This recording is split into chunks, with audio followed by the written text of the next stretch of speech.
The ground report. The ground report. The government of Trinidad and Tobago is not closing down Petrotrin. The ground report. The ground report. I would think that there's been very clear that all the employees of Petrotrin will exit the company. All. The ground report with Andy Williams and Lennox Smith.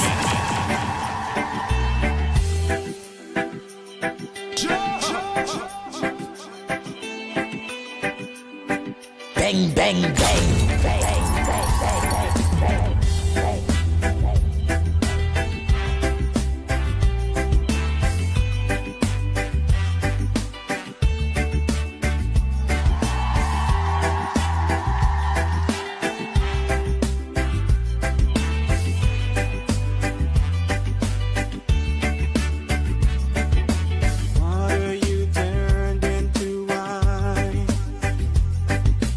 Open the eyes of the blind.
bang, bang, bang, bang. The Ground Report with Andy Williams and Lennox Smith.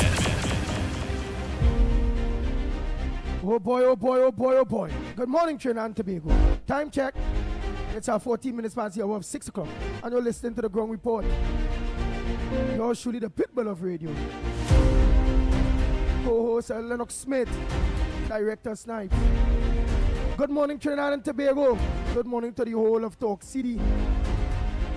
Listeners, Talk City 91.1 FM. Good morning to each and every one of you.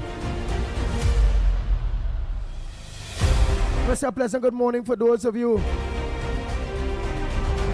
on social media, on our several social media platforms. Good morning to each and every one of you. Snipes, good morning to you. Blessed morning, Andy. Blessed morning, Trinidad and Tobago, and of course, the wider world. Nice. Lennox Smith, a pleasant good morning to you. Yes, indeed. Yes, indeed. A pleasant good morning to you as well, my friend. Of course, I trusted that you had a wonderful Shuk Diwali. Is Diwali? No. It's not Diwali at all. It's Eid Mubarak, right? I was just trying to test you rhetorically. But that being as it may, I trusted that all would have had, of course, a wonderful weekend. It was a protracted weekend. We had, of course, some discrepancy in terms of the sighting of the crescent moon that will determine finally the end of Ramadan.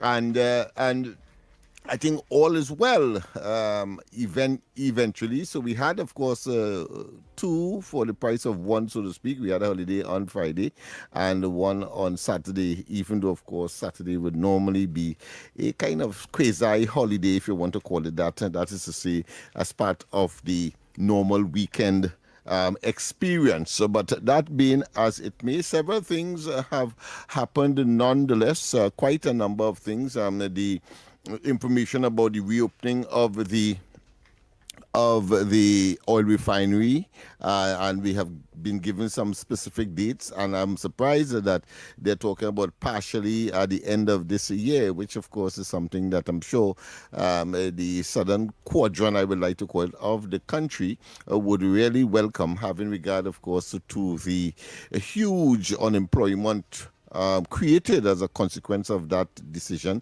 the circumstances of which continues to be the subject of persons like us in the media. Who talk about the oil refinery? Have questions. Who talk about the oil refinery? Of course, the minister of energy. With respect to that and all of the right. What was the information players. It opening when? Well, it will open at the end of this year. At the end of this year, and there are several players, including, of course, the in an advisory capacity, the National Oil Company of India, and in the process, I think the OWTU has submitted another bid that clearly would be taken into consideration. I say would be not from a I don't think it could. One local right now, one OWTU and them, they have no money. They admitted recently, I see news thing where they have no money. How they went indebted with all the trials and bidding for the same thing, how they indebted. It doesn't mean that they don't have the capacity to manage. It doesn't mean that. So it could not be for a different ownership. arrangement. You're talking about management. Not the own. That's right. And I'm saying they have put in a different another bid. So obviously, if there is a cash flow issue or financial paucity, it means that therefore, and they have seen it fit to decide to put in a bid, and then the bid has to be of a different nature. Of course, I don't have the details except that they have, of course, put in a bid, and I would assume it's more for management and administrative and operational. In terms of actual takeover, well, I know that the finance will be coming from several interest groups, including, of course, some coming out, or one or two coming out from the United States. So let's see how that pans out. But I think it is generally good news for the southern quadrant of Trinidad and Tobago, having regard to. But what was the information that Dr. Munilal gave? Could you send that clip in exactly the information that he gave to the people of Trinidad and Tobago instead of we paraphrasing? Because I want to hear from him what. I want to feel him. You heard that? I will direct you to the information. I think it is on the is in the Guardian. So check in the Guardian, and you should be getting an appreciation there. Because I normally these days don't walk with the information. It's exciting. It's very, very exciting. It's very exciting. I know you're really going to be paraphrasing right now, but it's very that real good news. And before the end of the year.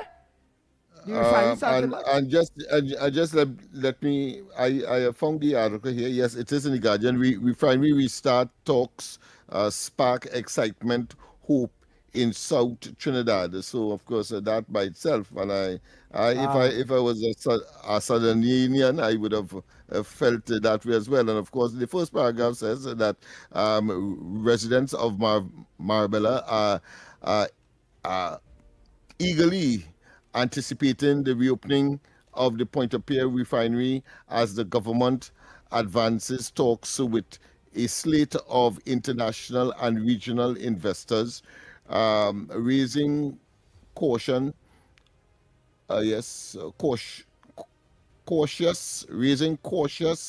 optimism that South Trinidad could be on the cusp of long-awaited economic revival.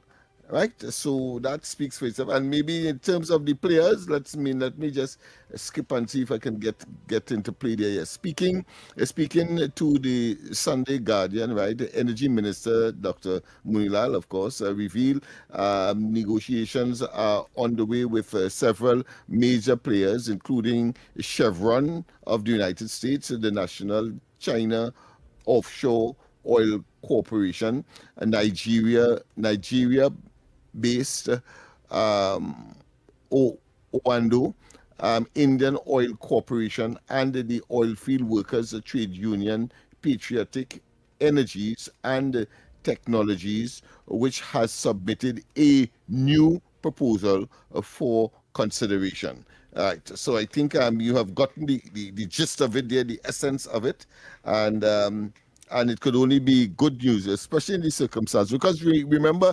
the budget was based on what, $70 or $72 a barrel for oil.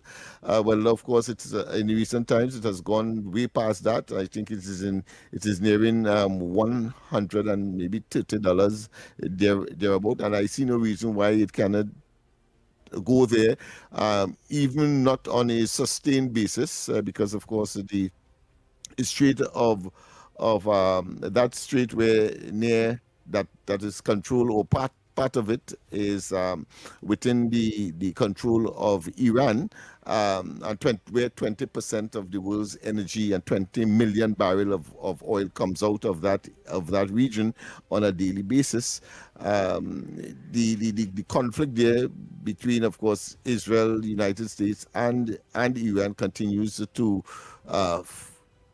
flame, and so I would expect that that will take some time to resolve, and Trinidad and Tobago, unfortunately in such circumstance, but that is how it is, will be the beneficiary of that in terms of increase in barrel. In other words, I'm saying that the naysayers who said that the barrel of oil was pitched too high by the Minister of Finance or the government in the 2026 budget statement, clearly is now being seen as maybe as something that they may have spoken too quick about, and therefore would have to find another way to sort of castigate the government. So that is where that is, as far as I'm concerned. Anything else that you want to treat with at this time? Of course, the Prime Minister did give the Muslim community her own sentiments in terms of wishing them all the best for Eid, of course, having come out from Ramadan, and of course we are looking at the prospects now of the Baptist holiday on the 31st of this month, and all the other things that goes with that. Of course, I would be playing a major a major part here on the Talk City in terms of getting people aware, as we have attempted last Friday with respect, of course, to Eid and Islam. We will be, of course, sharing information about the Shouter Baptist community. And I love to say Shouter Baptist as a distinction from the General Baptist, because you have, of course, the Christian, let's say the Christian type Baptists that do not shout, do not what is called engage in the dumption, that kind of thing. They adopt, of course, a more European style worshiping.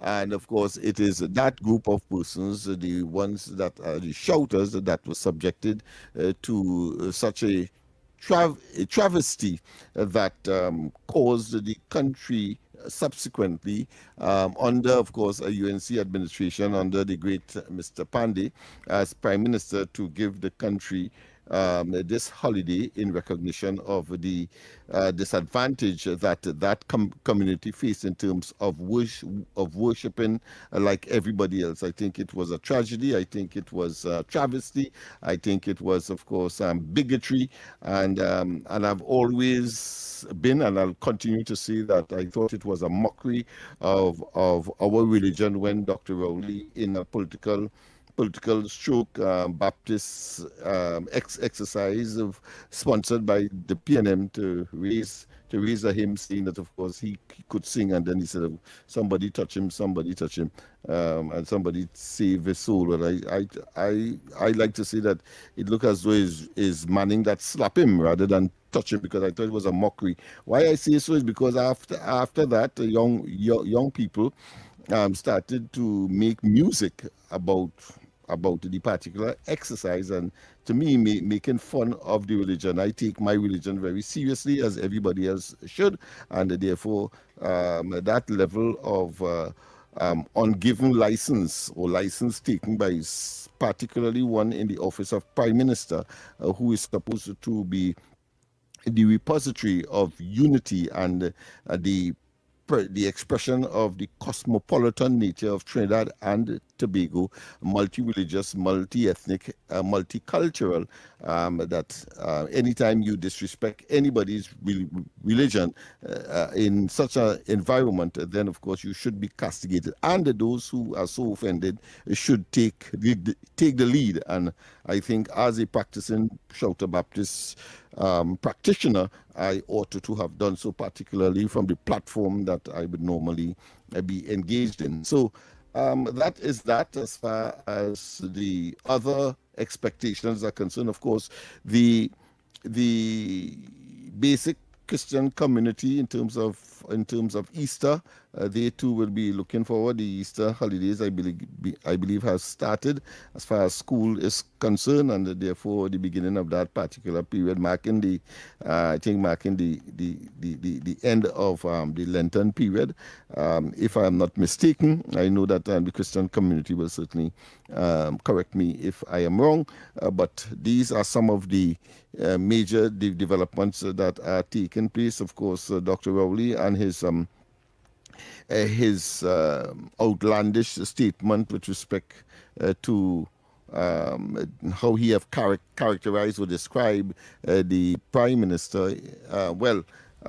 Tat has come in and taken task of one of the daily media houses, I think it's CNC3, if I'm not mistaken, for repeating the words in such a way. Right. Yeah, correct. Yeah, okay. And I too share that, because we would have been subjected to that at one point in time as well, in another place. So therefore, if it is good for us, it is good for anybody. I suppose the reason why they may have taken action in the way that they have is largely because Dr. Rowley is no longer put another way, is now an ordinary citizen, and therefore can be subjected to, he cannot influence, should I say, and therefore the compromising of these institutions, as we have seen him done repeatedly during the course of his prime ministerial portfolio and responsibility in Trinidad and Tobago. So those are some of the other areas. Hilton, of course, considers exit from Trinidad very, very unfortunate, emotional. Of course, negotiations would have been taking place for almost 3 years from the information I have gleaned. And therefore, it cannot be this administration that would be responsible for any decision made by Hilton. Remember, we are just a concessionaire, so they have given their brand to, of course, the local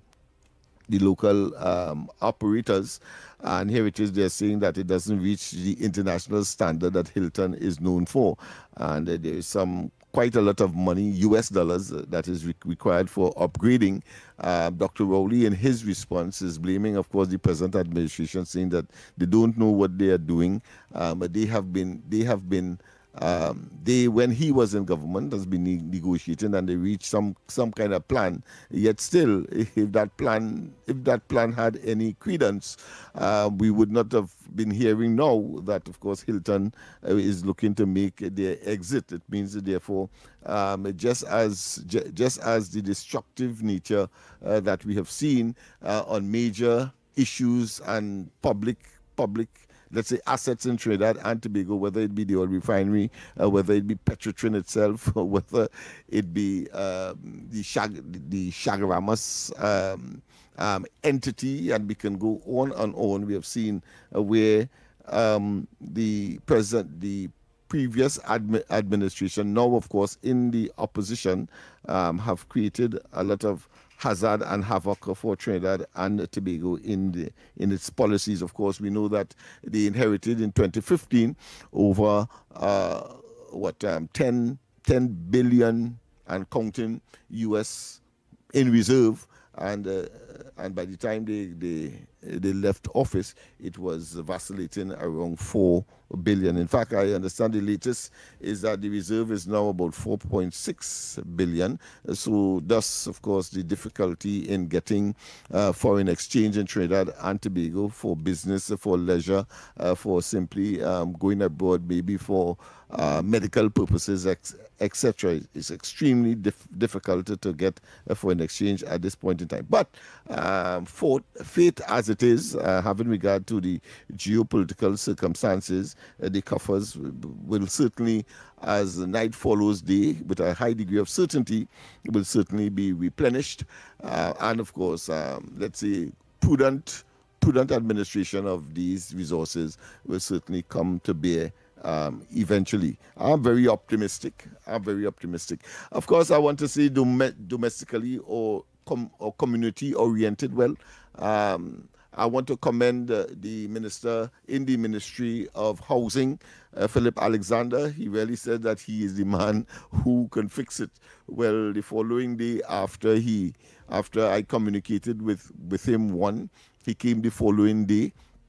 And then we visited, of course, the sewer and other structural issues of several buildings in the East Port of Spain, to be more specific, George and Nelson Street areas. And the next day he came with a team all dressed in their, to identify or to make certain that we know who they are, just in their HGC uniforms, structural engineers, as well as those who may be engaged in the maintenance from HGC perspective. All of them were there. Assessments were made, and of course a work plan will now be in place, in addition to, of course, the possibility of contracts for the immediate community, employment for the immediate community. We have planned that we'll have a registration exercise specific for the general area of East Port of Spain. We have identified the venue. All we have to flesh out is the date and the time to, of course, invite and make certain that we identify the jobs, whether it be in the private sector or whether it be in the government sector, and more specifically as AGC actually is physically housed in close proximity to East Port of Spain, or in fact in East Port of Spain I should say, because it's right on South Key, the head offices, but they have several sub-offices spread among the various housing developments in East Port of Spain, and therefore one expects that should be a smooth exercise, but more importantly, immediate and significant for employment generation, because God knows in this concrete jungle that is East Port of Spain, you need employment, you need money in order to survive. I've always said that Port of Spain, East Port of Spain, Laventil, Beetham, and so on, is not like a community, let's say in Guayagua and so on, where you could still go and maybe plant something, go and get a fish. I mean, even though you are trespassing, but nobody will people will throw a blind eye to that. If you go and pick a mango, etc., you don't have that in this concrete jungle course called East Port of Spain, Laventil, Beetham, and therefore you require money in your pockets in order to survive. And I think that, to me, is the most salient understanding, because there are those who are of the view that you can, because of the social conditions, crime, gangs, borderline issues, etc., you can simply put police there, put law enforcement there, and things will be honky-dory. No. We have always said that this is a multifaceted, multidimensional problem, and that it is only the community, those persons who reside there with, of course, the prowess, the concern, the ability, will be able to on a sustained basis address this scourge that, of course, is what we like to say on this program, blue-collar crime in particular. And therefore, it is refreshing that initiatives are being taken with respect to that. I see that the Ministry of Works, led by not Senator, but Represent Julian John, Minister of Works, they're now talking about the repairing of pavements and so on, which of course is part of the infrastructure that has been neglected and deteriorated in these developed and should I say densely populated areas. I see that the Minister of Public Utilities as well, Mr. Pararat, has announced the repairs and the refurbishing of light poles, etc., and electrification of various areas. So that is very that to me is optimism galore. Plus, of course, the improvement or looking at the water distribution system and the repair and or replacement of aging infrastructure, including, of course, pipes and other associated issues that prevent people from getting water on a timely basis and on a daily basis. So, yes, Andy, there is where we are. Of course, we will go for a break. We have to go for the break. Yeah, we go for the break. And, of course, when we come back, we open up the lines. You first and foremost, and then, of course, you can, give your little notes, your voice notes and so on, which will be played during the course of the program. And don't forget, of course, we have today Andy's Capich period. Yes, Wizzy Mark today, and of course that would be, look forward to that at 7:15, and then at 8:15, of course, the word of the day challenge, of course, courtesy yours truly. We go for the break, and when we come back, more on this edition of the Ground Report. Talk City 91.1. Thought-provoking conversations, bold perspectives, voices you trust. Talk City 91.1. Bigger, bolder, and more powerful than ever before.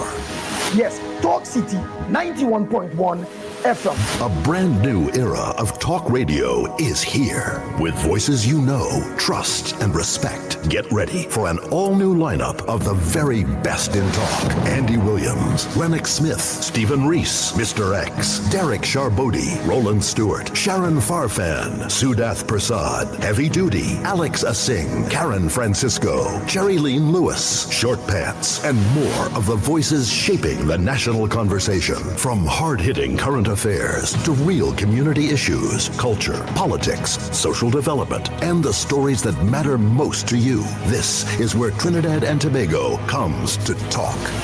So I got right here on Talk City 91.1, where we're going to give you something new, something hot every day, Monday to Friday. Listen on 91.1 FM and connect on Facebook, YouTube, and TikTok. Talk City 91.1. Your city, your voice.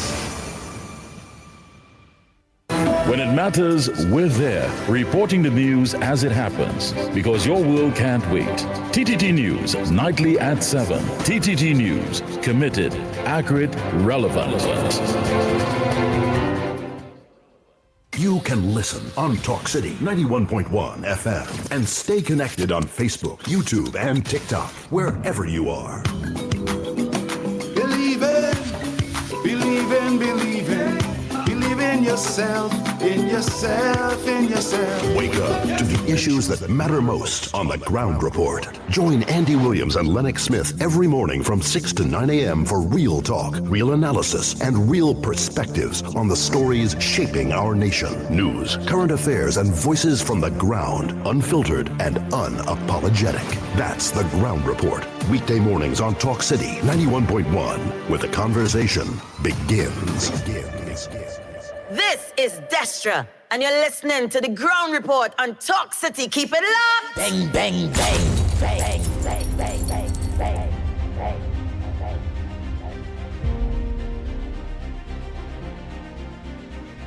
Oh boy, we are back.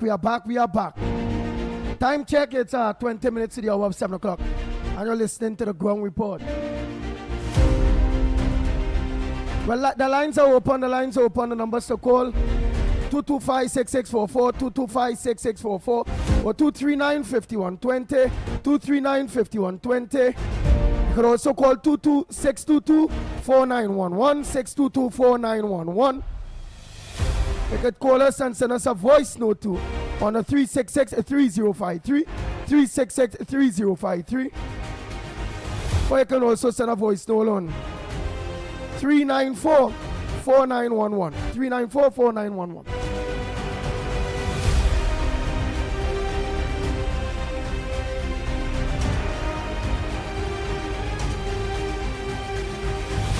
Go ahead, caller. Pleasant good morning to you. Good morning, Andy. Good morning, Trinidad and Tobago. Good morning, Mr. Lennox. Good morning to my TK, wherever you may be. Director Snipes, good morning. Good morning to you as well, my I friend. want to say reporters, man. Good morning. Good morning to all who listening outside on the World Wide Web and in TNT here, right here in Trinidad and Tobago. So long I haven't been on the Ground Report, but it's nice to hear my voice again. Lennox, I would like you to give me a call, or will you send your number for me, please? You know, I'll give Andy my number to give. This thing very important, you know, Lennox, and it's only you can deal with it. That's why I want to speak to you, Rabbi. All right. Well, I have no difficulty in giving it on air. 337-6940. I think it's the same number that you may have lost. 337-6940. Yeah. Mm-hmm. I try calling you sometime as well, but you seem to have a problem too. So I don't know if it's my side or your side, but we'll see how that works out. So we know that we owing each other a call.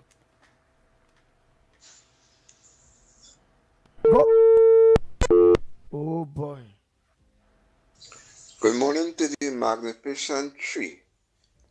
Mr. Lennox, I want to tell Trinidadians something today concerning the PNM telling them in meeting that the constitutional rights has been taken away from them. Well, if they put it in the police station, well, we might be in trouble because you know all the policers move the coke, move the marijuana. Now they're going to move the constitutional rights, and after the SOE, then we in trouble because the constitutional rights gone. We got to look for it. You know, if they might put blocks where it was with some kind of wood. So I want to tell Trinidadian, if they just get up on any morning and they do what they are accustomed doing when they implement the SOE, I want to ask them that. And how it is they have to go to a meeting to know if they lose their constitutional rights. And they know that before. I find that funny. If I lose $100, I can't go and for a man to tell me I lose $100. I supposed to know I lose $100. So if your constitutional rights was removed from you, how you have to go in a PNM meeting to know that? And them have to tell you you lose your rights. You see how stupid it is? We as Trinidadian just have no sense. I want to tell Trinidadian something about the American, because they're talking about Kamala go and join with the American, and many of them feel where she shouldn't be doing that. She should go with the CARICOM. But I want to just say one thing. Give me another chance, please. The Air Force One plane that the president does use is one of the most expensive plane in the world, because the price of it is near our budget, what we'll run for the whole year. Just imagine that, the kind of plane they have. And they have two in that. So what I'm trying to say, they don't need Trinidad at all. We can't even step into them boots. America has to step into here. We have to step into America. And we should feel proud that our Prime Minister line up herself with America. The effort one is a flying White House, right? That have even medical bed and thing for stroke and operation. If something happen, it happens to treat 2,000 guests and all kind of thing, right?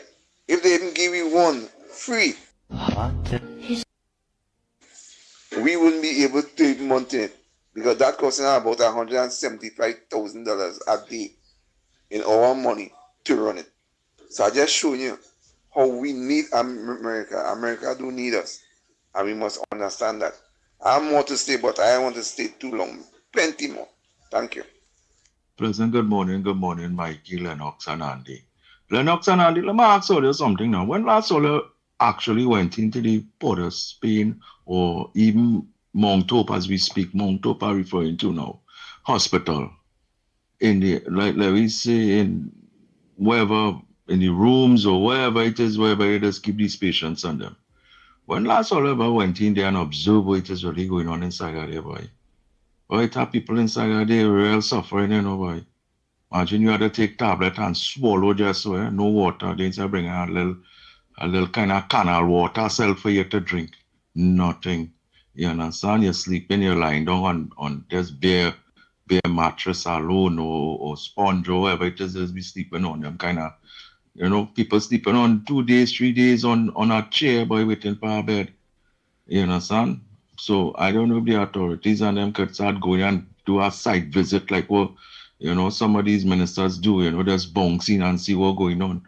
You know, then just staying down in the office there, and then all they're just dealing with is just workers want more pay and all them things. Go in there and see.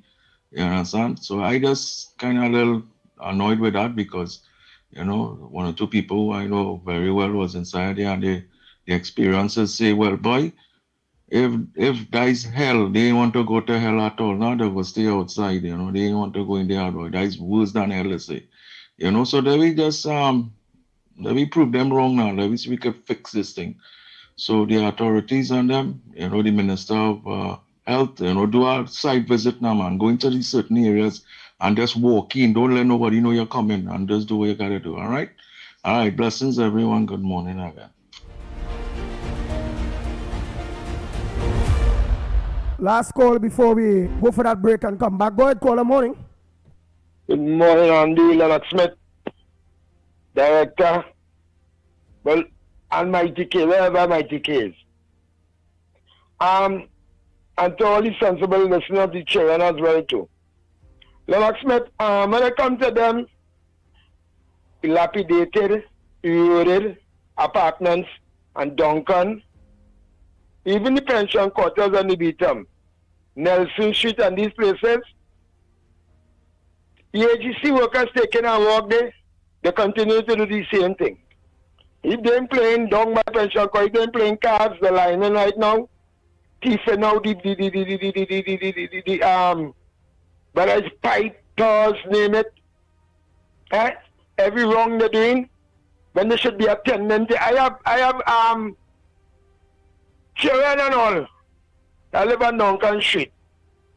And you complain to AGC, and I will rather call Mr. Khan, because you're very genuine, Mr. Let me say morning to you people like Dr. Munilal, Jelinjan. Until the time for the crying done. You want to get on to the Lord saying nothing, just crying thing. And Andy, we need, as the last caller for this time here, you see bread and butter excuse. We don't want to hear about Air Force One. This is the Gong report. We need to know what's going on the Gong. It's pressure on the Gong. Right? We need to talk about employment and have a lot of means and ways for employment. A lot of CPEP workers still home. A majority of the ghost workers, we don't call it URP, we have them to study. But they still have genuine workers home. Otherwise, we see all that cars going on in the vicinity of the party bus should that run parallel from Arima to Port of Spain. The drainage problem and them need to be fixed, need to be clean. People can be employed more and more. There's more than 3 months. We need to talk about this bread and butter issue. I call on the Honorable Prime Minister and as the Minister said, well said. Sometimes want to take a walk in these places. Because the shaman walking, the accounts department, they will see all who laughing, all who giggling with the false and all kind of bad looking makeup on the face, and not doing the people work and have the government looking bad. The Minister of Health should now get a very great idea. Walk through just so don't let them know you're coming. Right now, I have a partner sit down right in front of the place, Andy. The man sit down sleeping on a chair. He said, you see the corridor in Mount Tobit in a mess. And if guys, if all they want to strike, I tell the minister, don't start the pass, you start the walk. Don't let them know they're coming. And let all they deal with the bread and butter issues, that local election coming. And I mean, I don't know if all they just want to be here for 4 years, that all they're not selling the bread and butter issues of the poor people. All they say when everybody went. The party bus is looking good, the drainage problem is looking good, and certain areas alone looking good. Come on, it's not true for no two. Right? Deal with the citizen properly for me, please.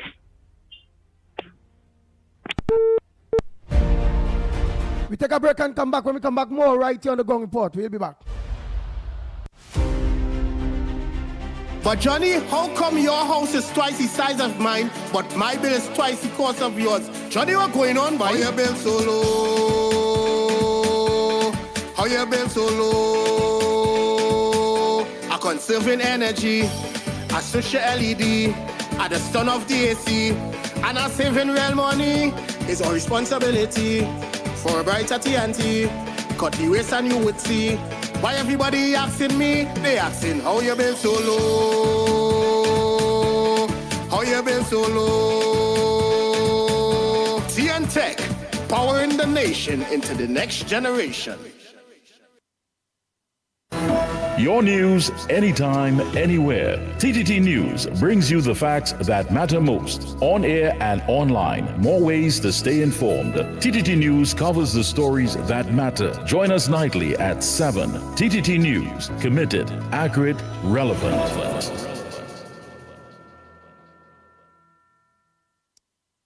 Hard questions, honest answers, real conversations from the ground up. If you want to know what's really happening, don't miss the Ground Report. Weekday mornings on Talk City 91.1. Any views or opinions expressed on the Ground Report are solely those of the hosts and callers and do not represent the views, policies, or official position of Talk City 91.1, its management, or affiliates. This is Destra, and you're listening to the Ground Report on Talk City. Keep it locked!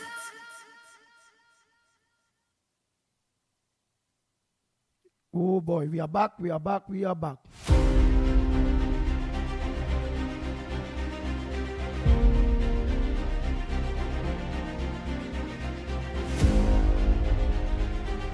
Time check. It's at 7 minutes. 7 minutes to the hour. 7 o'clock to 7 o'clock. And you're listening to the Ground Report right here on Talk City.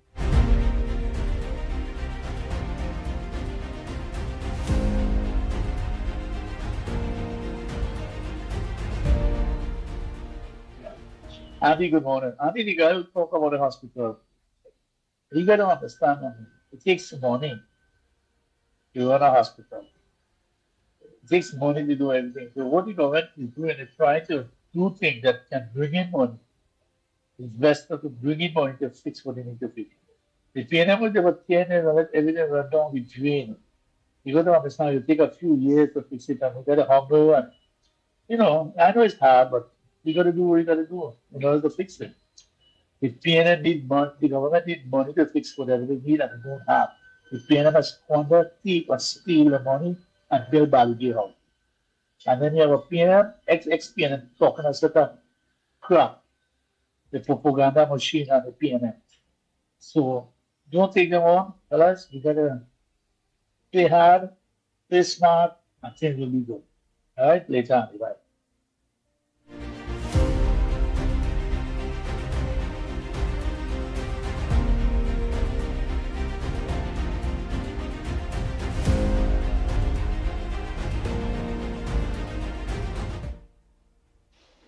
Good morning, Andy. After removing the radar in Tobago, I want Prime Minister Kamala to put Marcia, the Mako, to be the new radar system in TNT because she knows everything about what's going on in and outside Parliament, and she knows more about crime than the TTPS right now. And having her as a radar will save TNT lots of foreign exchange also. So I hope Prime Minister Kamala will take up my advice on her. Did you know Marcia reported the ground report to TAT, but nothing came of it? That's because you were operating an internet station and not a local radio station, so she got egged. All over her face. I guess she didn't see that one coming. Maybe karma is catching up with her now. Anyway, Andy, have yourself a great day, my friend, and let's all try and be safe out there today, people. Morning. So here we are in the land of Trinidad and Tobago, where the government has made 1 year in office and nothing has happened so far. The roads are in a deplorable state. They're mashing up people's cars, their wheels falling off when they go down in potholes, their light bulbs blowing when they fall in depressions. Several communities cannot get water for weeks. The place is very untidy. There's a lot of garbage pile up in the cities, residential areas. Grass is not being cut. As a matter of fact, the grass is so tall that it is blocking half of the pavements in several areas. People cannot negotiate around corners. And above all, the public transportation service is in tatters. 1 year, 1 whole year in office, and we still cannot get a proper bus service from San Fernando to Port of Spain. I tell you, when Manning was in power, that used to run every half an hour. Every half an hour, you could have go down to the wharf in San Fernando and get a bus to go Port of Spain. You could have gone Citygate every half an hour and get a bus to go San Fernando. Why is the country falling apart like this? Jack Warner, who is a viable asset, has been sidelined and thrown into the bushes. Right? Jack Warner is a man that could bring a lot of talent to the country, and he's just not being used. Instead, this morning, numerous cancellation about services in San Fernando, right? But you're making sure the UE service run. Why? Why all you have to be punishing people like this? All they claim all was better than the PNM. And the PNM, right, though inept and incompetent and woefully inadequate, still perform better than what we have now. Why we can't get a bus to go Port of Spain, right, every day so? You're taking all the buses in San Fernando and sending them UE and inconveniencing people. That is not what we asked for. And I want the Prime Minister to know, the Minister of Transport is taking all the buses in San Fernando and sending them to UE. And people cannot get buses to go Port of Spain. So what happened? UE is the only service in the country? All they can be doing, people them evil boy. This nonsense has to stop. I listened to several activists on social media, activists who was on the UNC side and cross over to PNM, right? They're saying, right, they're going to influence people to vote out for government in the local elections next year because of how they were ill-treated, sidelined, marginalized, and used. So, Andy, tell the government that you influence people to vote for. It needs to do better. It is not serving the public. Thank you very much. We go for the 7 o'clock news. Trinidad and Tobago and come back. When we come back, more right here on the Ground Report. We'll be back.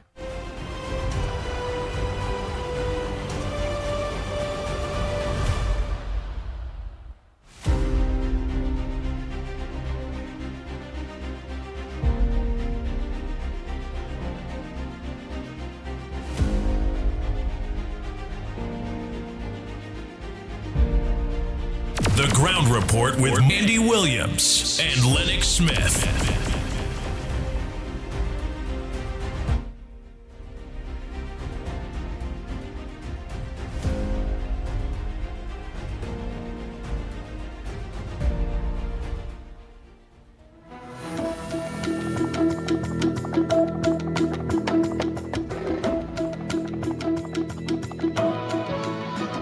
Good morning, this is your TTT News Update. I'm Carrie Roberts. Making the news at this time. Vice President of the Trinbago Unified Calypsonians Organization, TUCO, Steve Rascomanda Pascal, is calling for deeper collaboration between cultural organizations and the Ministry of Education.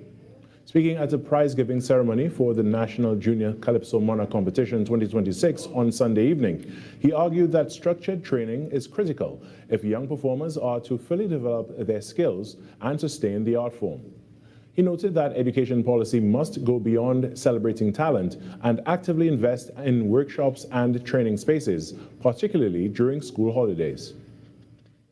Teachers and mentors, thank you for nurturing the talent, for the guidance, and for believing in our young stars. Your hard work is paying off. Don't stop. Keep doing it. We need you because we just facilitated. You are the people promoting the excellence and working hard with them. In closing, I wish to extend an invitation to the Ministry of Education, who is unavoidably absent here as well. I really wanted to send a message home to the representative and the Ministry of Culture to partner a bit more, and I say that again, to partner a bit more with TUCO to facilitate workshops for young people during the Switching his focus to the youth, he warned that too many young singers focus on melodies without fully grasping lyrics, language, and message.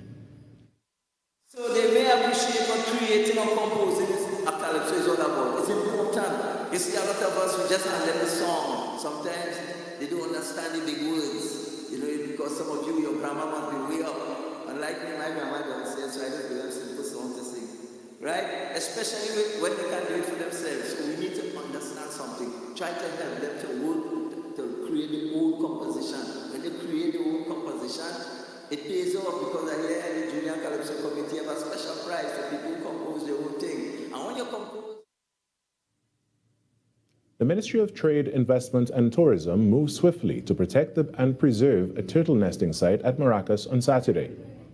Minister of Trade, Investment and Tourism, Satyakama Maharaj, shared images on his Facebook page over the weekend showing sections of the beach cordoned off. He noted that the ministry has taken proactive steps by erecting signage to secure the area. According to the minister, a giant leatherback turtle came ashore and laid her eggs in the middle of Maracas Bay, prompting the immediate response. Trinidad and Tobago's annual sea turtle nesting season runs from March 1st to August 31st, a critical period for conservation efforts island-wide. Early in March, the Ministry of Defense announced a zero-tolerance policy, warning that laws will be strictly enforced against poaching, reckless beach driving, and any activities that may disrupt or endanger nesting turtles. Authorities are reminding the public that harming sea turtles carries serious penalties, including fines of up to $100,000 and a possible 2-year prison sentence. In other news, Trinidad and Tobago has reached a significant environmental milestone, achieving a 78% phase-out of ozone-depleting HCFCs as the country moves steadily toward a 97.5% reduction by the end of 2027. The announcement was made by the Environmental Policy and Planning Division of the Ministry of Planning, Economic Affairs and Development, which said the country remains firmly on track under its commitments to the Montreal Protocol on Environmental and International Environmental Treaty. Since acceding to the protocol in 1989, Trinidad and Tobago has emerged as a regional leader, becoming the first Caribbean country to ratify every amendment. The country fully eliminated chlorofluorocarbons in 2008, once widely used in refrigeration, air conditioning, and aerosols. Minister of Planning, Economic Affairs and Development, Dr. Kennedy Swarat-Singh, who also has responsibility for the environment, emphasized the benefits of government's commitment to environmental protection and management. In sport now, the title of football supremacy will be decided on the final day of competition in the TT Premier Football League after leaders Defence Force FC and second-place club Sando FC won big on the weekend. Defence Force triumphed 6-0 against FC Eagles, while Sando hammered Caledonia AIA 5-0 to leave the top two separated by only 1 point. The final match day for both teams will be on Saturday in a doubleheader at the Hazley Crawford Stadium, Port of Spain, with Club Sando taking on FC Eagles at 6 p.m. and Defence Force with a tough encounter against AC Port of Spain at 8 p.m. The battle for third and place in the CONCACAF Caribbean Shield is also close, with Prison Service FC 2 points ahead of fourth place Miscellaneous Police FC, but the lawmen have a game in hand which will be played on April 6, making it a tense couple of weeks for prisons. And that's what's making the news at this time, but after the break we return to Trinidad and Tobago today.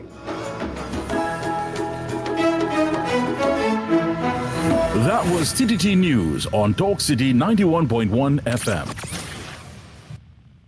The microphones are down and the boots are laced up. This Good Friday, the top media houses of Trinidad and Tobago are stepping off the air and onto the field. Get ready for the Intermedia Football Cup 2026. Come out and rep your favorite media personalities as they clash for football glory and bragging rights. The best part? It's free. So bring the family, bring your coolers, and don't forget your vibe. Friday, April 3rd, Police Barracks St. James. It's football, energy, and excitement. Kickoff at 11 a.m. The Intermedia Football Cup 2026, powered by TTT Limited. For more information, love, follow us on social media at TTT Live Online. No glass bottles allowed. Intermedia Football Cup 2026. The TTT Intermedia Football Cup 2026, sponsored by Digicel, Sunshine Snacks, Blue Waters, and Stamina Energy.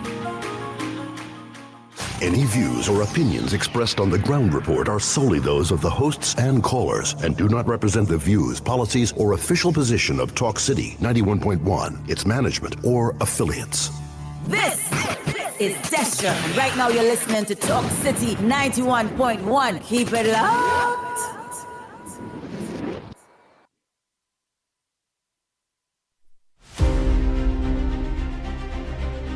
The Ground Report with Andy Williams and Lennox Smith.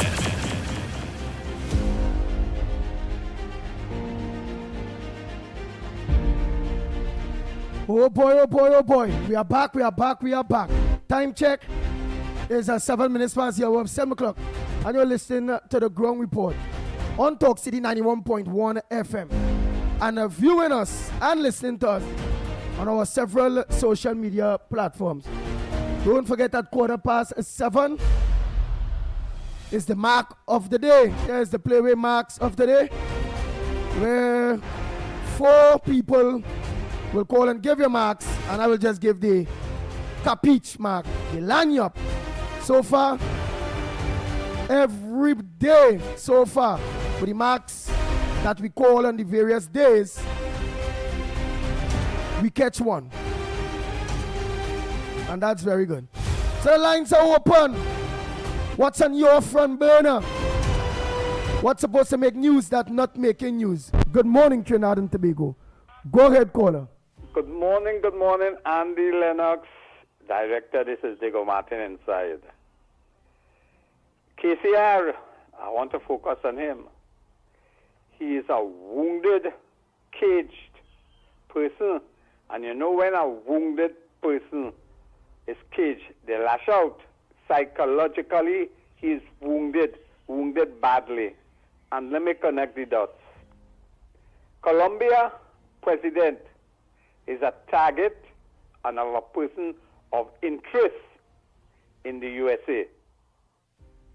We had a fellow by the name of KCR going to Antigua, was on an Interpol watch list. We still haven't heard who put him on that list, but most likely partners and things in Antigua will tell him where it came from. In Parliament, our beloved Prime Minister said, don't be surprised if high government officials, including Trinidad and CARICOM, will see similar fate. And she also indicated that people who are respectable, and I say they are so respectable, will also suffer the same fate. So I suspect the man understands that the guardrails are closing in on him. He has lost his psychological balance, and like a jungling man, he's fetching at any straw and want to take down people who he believes is the one responsible for his own misdemeanor. I go and have a nice morning.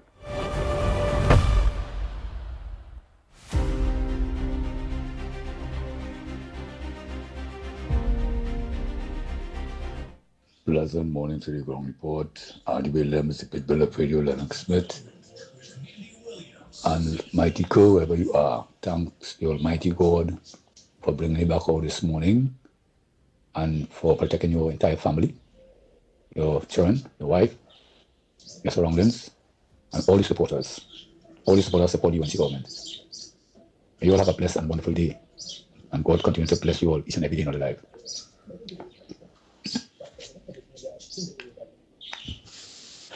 Bossman, let me tell you something. I feel you went and do operation and you take out that mouth here and you put a good mouth. Ever since you come out, you're only bashing the UNC government. You want the ugliness of life to continue. You have a good idea what PNM do to this country. They're doing nothing for this country, nothing whatsoever.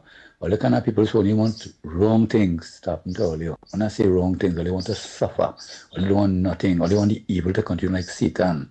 Right? Or you forget what Rowley do? He closed down the refinery. Thousands of people on the breadline. You understand?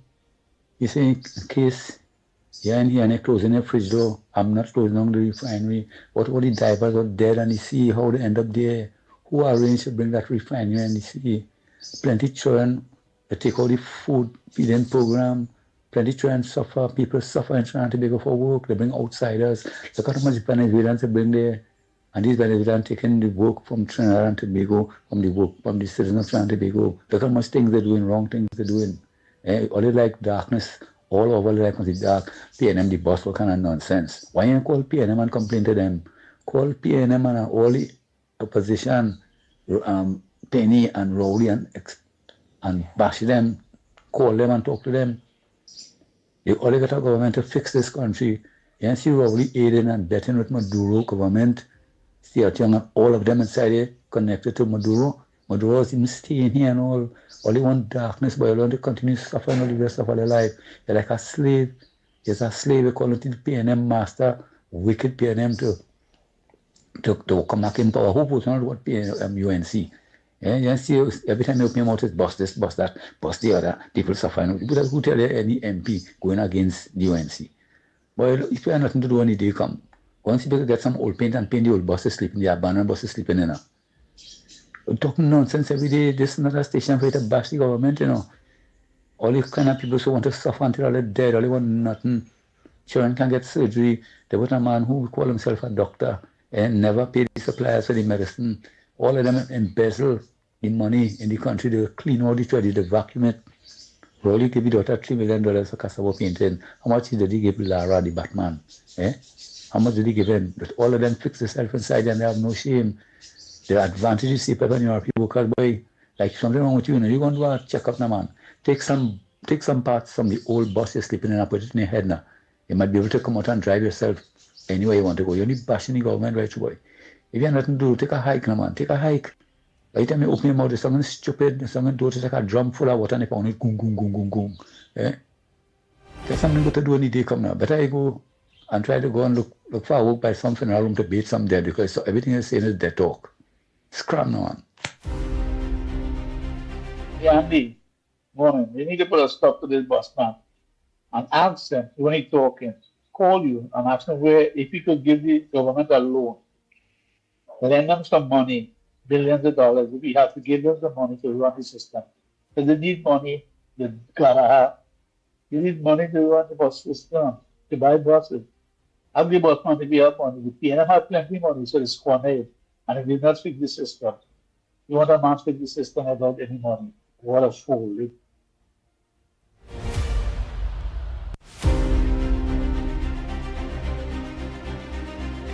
Oh boy, Trinidad and Tobago. It's that time, 7:15. And we want to know what's your mark for today. Yes. What do you dream? We had a long holiday.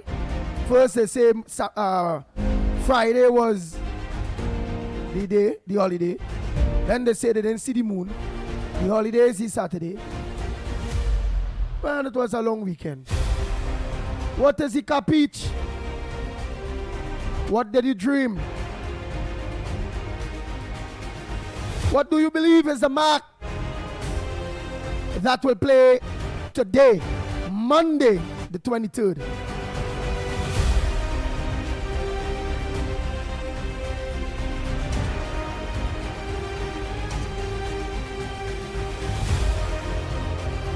Oh boy, Snipey, the last occasion, what was the numbers that was given? So on the last occasion, we had 36 donkey, 4 dead man, 22 rat, 16 jamet, and the capiche was number 3, carriage. Wow. And what played that on that day? I don't have the results, but I have the marks that were given on the show on that day. Nice. I'll go look for it online by the meanwhile. Oh boy. So Trinidad and Tobago. The lines are open.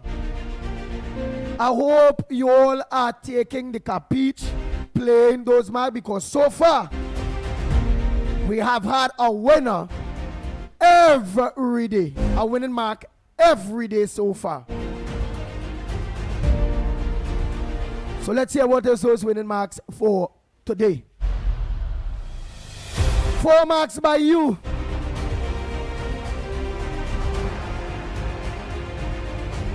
1 marks by yours truly, the pitbull of radio, which is the lanyap mark.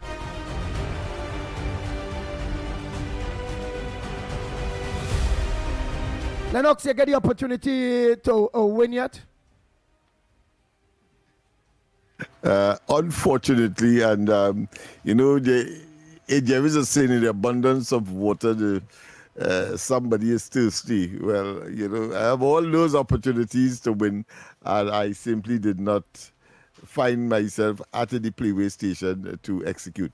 That is because of my own views on the whole question, but I do not decry anyone for believing that, someday they can become rich or they can satisfy their needs by taking that risk. And of course, the cost is minuscule because it's minimal, $5 and so on, and you could win, as much as you wish. I think what I can tell you though should be encouraged is that several people stopped me over the weekend and asking me, did you win? And it kind of opened my eyes to just how much people are locked on to the ground report. Oh yes, from yes, early in the morning. Yes, I was totally shocked. Yeah. It's actually the first time people start stopping me to tell me, did you take your own capiche? Did you get the mark from Andy? Yeah. I said I'm right in the studio and I didn't win. So definitely I'll be playing. But it also, based on what you have said, it also reminds me of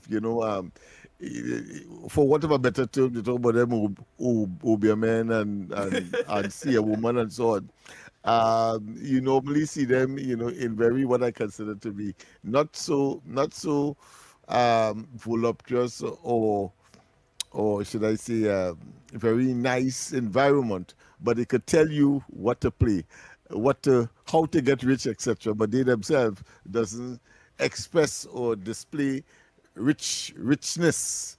So I suppose that is how it is. So we can tell people what to play, but we ourselves, maybe some believe that you will lose that ability if you actually take your own advice. But that being as it may, we are waiting the first call for the capiche of the day. Would we be taking any from the onliners that don't call?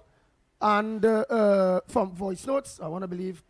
We're definitely only going to be recording the calls. Only calls. They're free to give their voice note right. in between, but we're not gonna record it. We're gonna take the calls. But I'm sure from time to time Andy will give us what they are saying online. But you have to call in order to benefit, and as part of the capiche as an addendum, as an addition to what Andy will, of course, deliver, because it is about Andy's capiche, and I don't know. So fight walking by. So maybe fight the walking. And maybe on this occasion, Andy, maybe note could be taken on the false start with respect to Eid, for example. I don't know what that represents in terms of the symbols. Oh, how we end up getting 2 holiday. Let me take a call here. Morning caller, where are you calling from? What's your mark for today? Or what's the mark for today? Just give us one.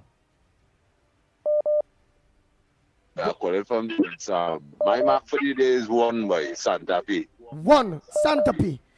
Oh boy. And why would you say Santa Fe? Tell me quick, why Santa Fe? All right, we'll take our next call by the meanwhile. Right, so that's 1 so far. Next caller, a pleasant good morning to you. What's your mark or pick for today? Andy Williams, good morning to you. Andy Williams, Lennox Smith, and Nigel Sniper. Andy Williams, I go in with 18. Why you going with 18? I go in with number 18, water bottle. Why? I go in with what?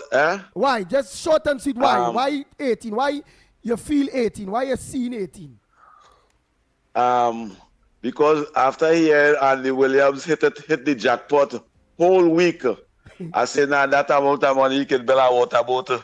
You can build a water bottle, that amount of money over there. To hit the jackpot Andy, you become the whole week, subject every of the day. capiche. All right. You know what it is? You know what nice?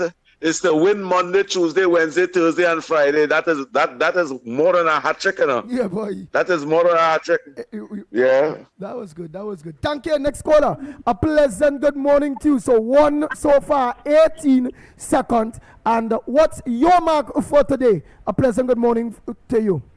Morning, gentlemen. On the last 2 days you all had called, man. Yeah, the mark. I'm going to feel us going, Andy. After the 16 in the morning, but I want to play the lunchtime. I'm going to feel going. Wow. It came 4 o'clock. 16-2, German, 16-31. The evening, so every day they go report any mark. Yeah, boy, for real, you know.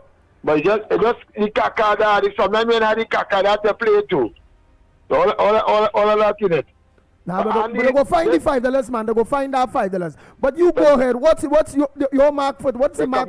They come in below 25 twice, 10:30, and for 1 o'clock.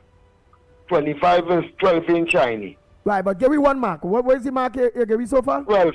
12. Right, 12. 12 is what? King. And why did you pick the 12? Well, 25 is 12 in Chinese. Oh, 25 is 12. All right, so far 118, 12. One more, let's go. Oh boy. Let's go for that one more. Morning caller. Where you calling from? Good morning, Andy. 13. Last night I had a new great-granddaughter. 13? 13, Crapo.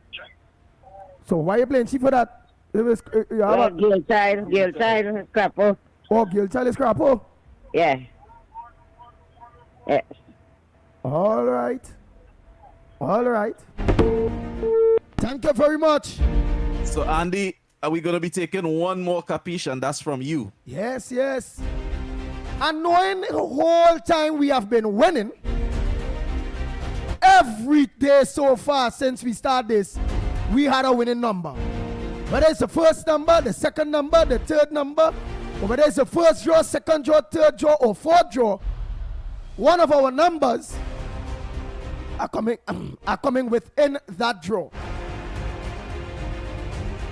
And I will say to see, we have been winning money. I'm going to say 14 today. I mean, all that money that have been winning, whole week we have been winning what? They say 14 is money. I'm going to say that next one is money. Yeah, 14, man, money. Yeah. So that's it, Snipes. What's those marks? Oh boy. So guys, I hope you're recording at home. Coming in today, your capiche for the day. We have 1 centipede, 18 water boat, 12 king, 13 crapo, girl child, as they say. And of course, the capiche coming in from Andy today is 14 money. Yes. Good luck to everyone on the outside with the kind compliments of the NLCB. Nice. Oh boy, well now let me go online and see all who think with online day. Primrad say, guys, play number 0. Zandu say 1 and 29. That is Zandu. So let me see, we go see one of we people that say 2, you know. But there's only 4 we could take and 1 cap each, man. Some Joe Moses say Anderson Wilson does play for 37. Andy Williams, and he laugh. I don't know where 37, I think it's up to 36, partner. Carmen say 4. Dead man. Who is that dead man, Carmen? Premier say, guys, number 12.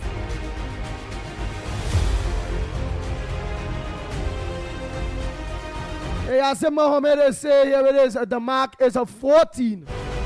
Rafi Nanan, troublemaker. Oh, you know, he said 3 and 25 for Bossman. Suppose that Bossman was really the capiche this morning, boy. And we ain't take it. He said 3 and 25 for Bossman.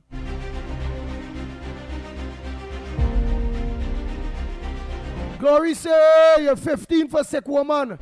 That's Rick. Oh, Rick is a say. LP say love 37. Oh boy. Only that's it, as we say. Thanks so much for participating and making sure every day so far that we have a winner. And if we ain't catch it today, we're gonna catch it tomorrow. But it was nice that we actually caught it every day so far. We didn't play it on the religious holiday. We didn't play that thing on that religious holiday. And I believe we'd catch it on that day too. Anne-Marie Amen, a pleasant good morning. She said 2. Katie Acton say play 11. Wow, all only know the marks, boy. Regent Jamarad say play Big Snake 35. Where's 2? Where's 2 Snipes? That's old lady. Oh, I wonder who she playing for that old woman, boy. Oh, Miss Roadbrook. Oh, Miss Santa Cruz. Who's he? No, but you can't call them that. They just get vexed. You have to say senior citizens. Yeah. They say the age is just a number. So those senior citizens, don't say Miss Brookbook and Santa Cruz old at all. Senior citizens, come, let's go. Good morning, Andy. Good morning, Lennox. Good morning to you. Good morning to Almo. What's your soldiers and them? And what's your my mark this morning, Andy, is 33 for you and Lennox. Because all break a record. All they work on a holiday too, you know. So 33 is the mark. Big money. Oh, big money. Spider. Let's say congratulations. I thought 14 alone was money. But I said 14 alone was money, so money is 14 or 33. So small money is 14 what? and 33 and 25. Oh. And also 35 is money too. Oh. And then, I see, you're taking the country now or call back? Or No, that's it. The marks are finished. What's on your front? You see, you done start already about if I taking Kuchu, meaning you're going and come with Kuchu. And that what I mean? Well, I come in with the issues at the end of the day. All right, a front burner? Yeah, front burner. Well, remember your daughter wrong here, your daughter wrong saying daddy, so I hope it's not really Kuchu, and it's a very serious front burner with positive vibes that will end up touching you. That positivity will end up touching you the way it touched Anderson Wilson and others. Go ahead. Well, I'm glad for Anderson Wilson, but he get blessings, you know. The pastor pray for him. The pastor was praying for me for the last 9 years plus. And I ain't seeing the press like it in. I gotta get a new pastor. You what church you go to, Andy? You gotta get a new pastor? Yeah, I gotta get a new pastor. Well, I must say congratulations to the local minister. I see that we getting a new president or a new prime minister in the making.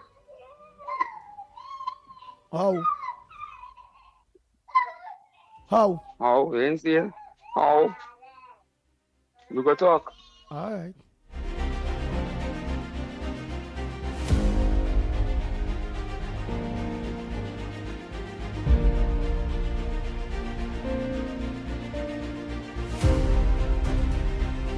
Andy, I going with 1 today, boy. 1.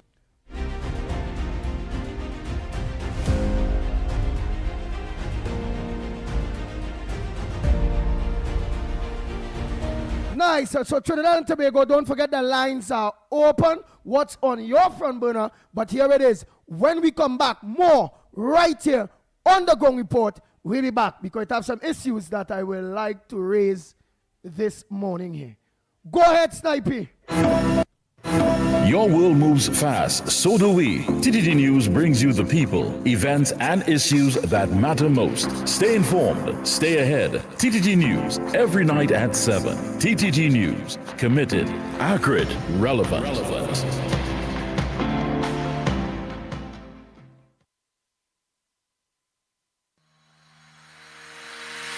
Every morning begins with a story, the headlines you need, the voices you trust, the conversations shaping our nation.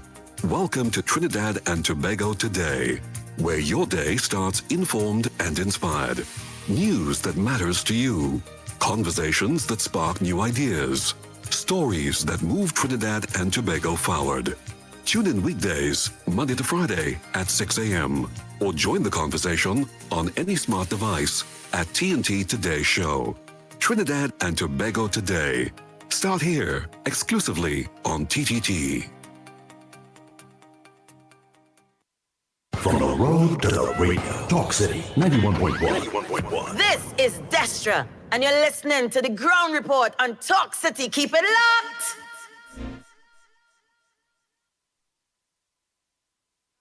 No boy, oh boy, oh boy. Bang, bang, 6 a.m. to 9 a.m. Join Andy Williams and Lennox Smith, the Ground Report team, as they rip apart the lies, half-truth, and misinformation that the mainstream media never discuss. The Ground Report. Hard-hitting, informative, undiluted, uncompromising, and unfiltered. Monday to Friday. Get the raw facts before making any life-changing decisions. Only on The Ground Report.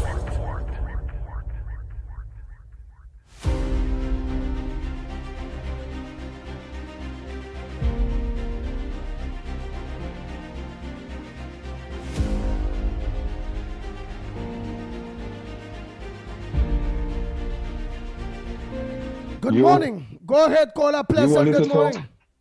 You wanted to talk to me? No, you wanted to get on to me. I saw your text. Oh. I saw your text. Oh, So you can always call me. All you right. can always call me back. In All case. right.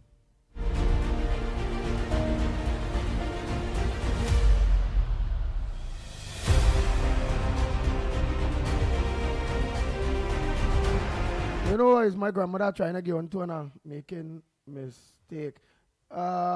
Boy. What I want to talk about, put as one of the frontliners or headliners this morning, Trinidad and Tobago, right, is the Hilton fallout. The Hilton falling out, right? Lennox Smith, what is the all right? Because I did hear you say the falling out have everything to do with the standard in which Hilton Hotel is operating at this point in time, which is not of the standard of Hilton International, where the company, is like, you have a franchise, because it's a franchise we are using, right? So you have a franchise, a Hilton franchise, and the company is saying, here it is, you're bringing on my franchise because my franchise in Trinidad and Tobago are not up to par. How long was this problem? And that we can see now Dr. Rowley and Mitchum coming out and talk about it, but putting the direction of the blame in the angle of this present government. What is the scenario with that Hilton thing?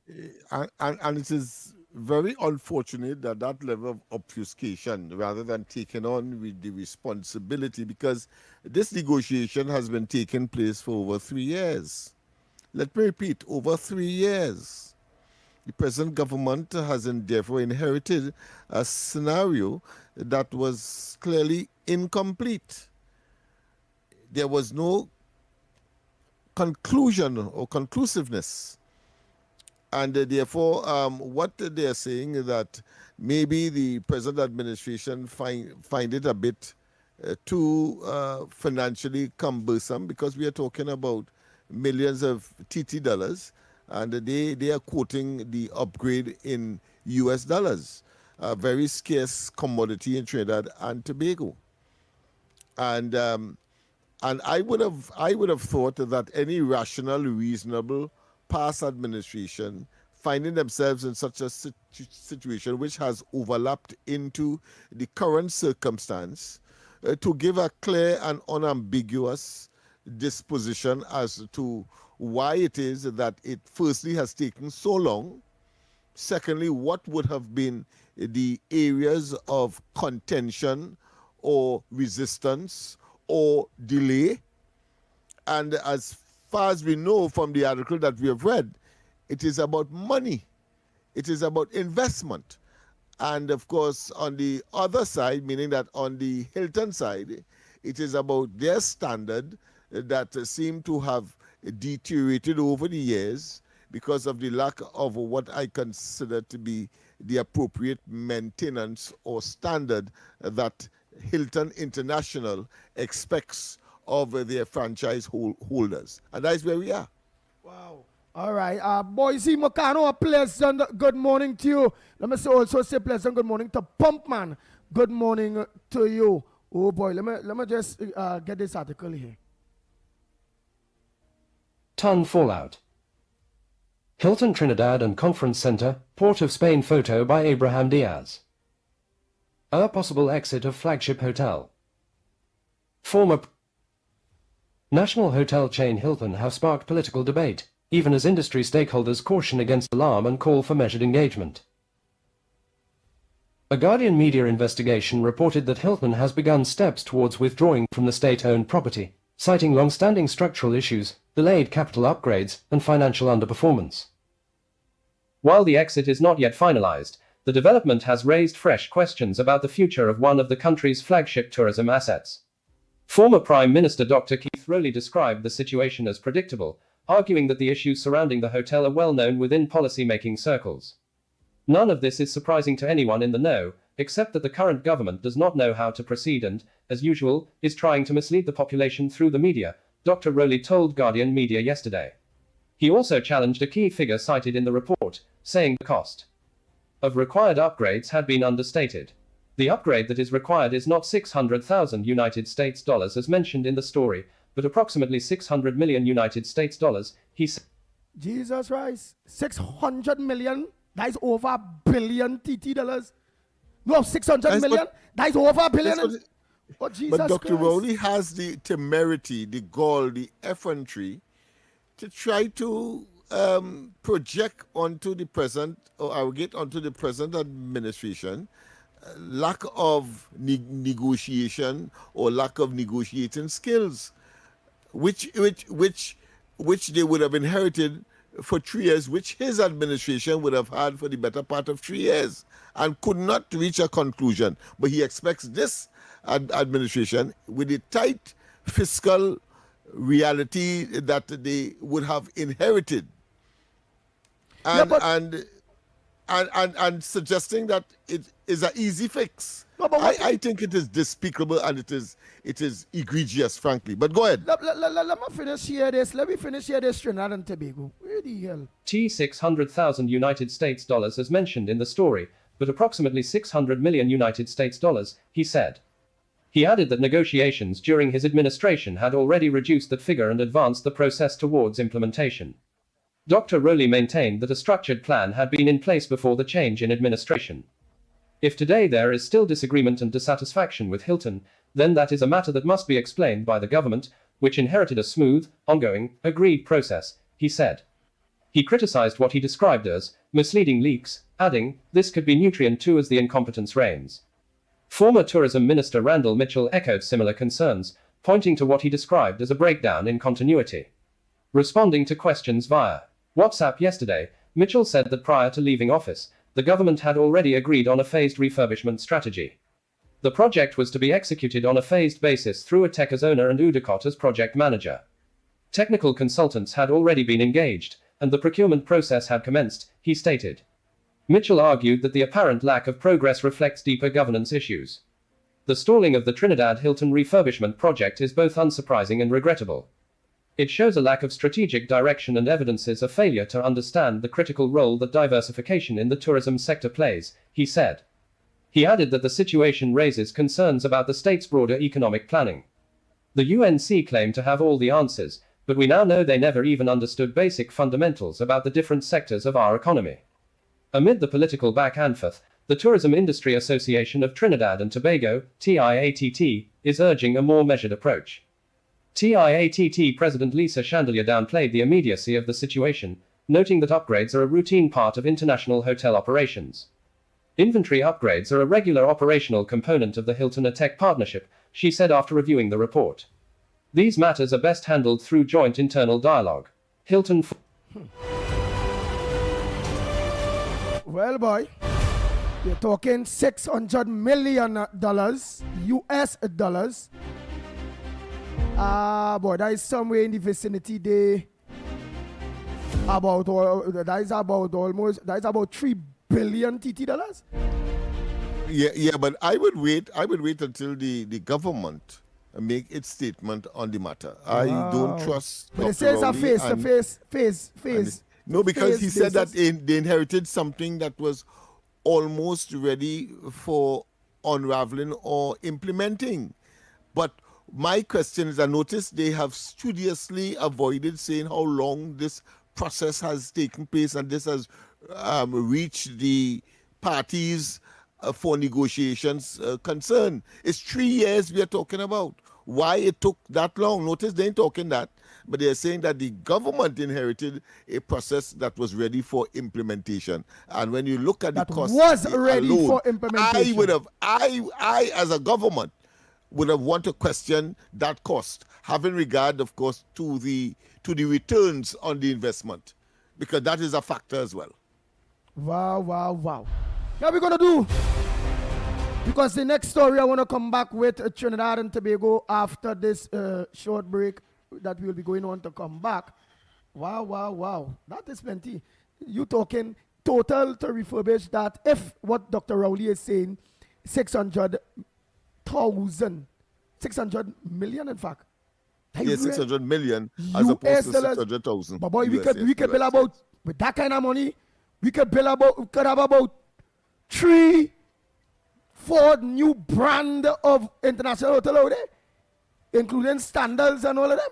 And that is what I would have considered if I am the new government. Because the asset is ours. So put somebody else there. Look for another brand that will improve it on their own and spend the money. Because if from the information we have, it is that it is losing money, and you have to make that kind of investment as a state, then it's better that you put something else and do the usual promotion, etc. I'm sure that it would amount to that, and you may be able to do less renovation or less maintenance investment, because Hilton could say what they want to reach a certain standard that may be that of the United States, and therefore the responsibility of finding the money is not theirs, so they can say that. But I'm sure those are some of the considerations that the present administration would have been considering to put value for money, having regard to the fact that it is not a viable entity in terms of economic profit making. But go ahead. But not only that, what I also watch at is that figure ballooned to 600 million US dollars under the previous government, that negotiations have been going on for 3 years, because they had their Pacific contractors put in place to really and truly do that, and because I cannot see already.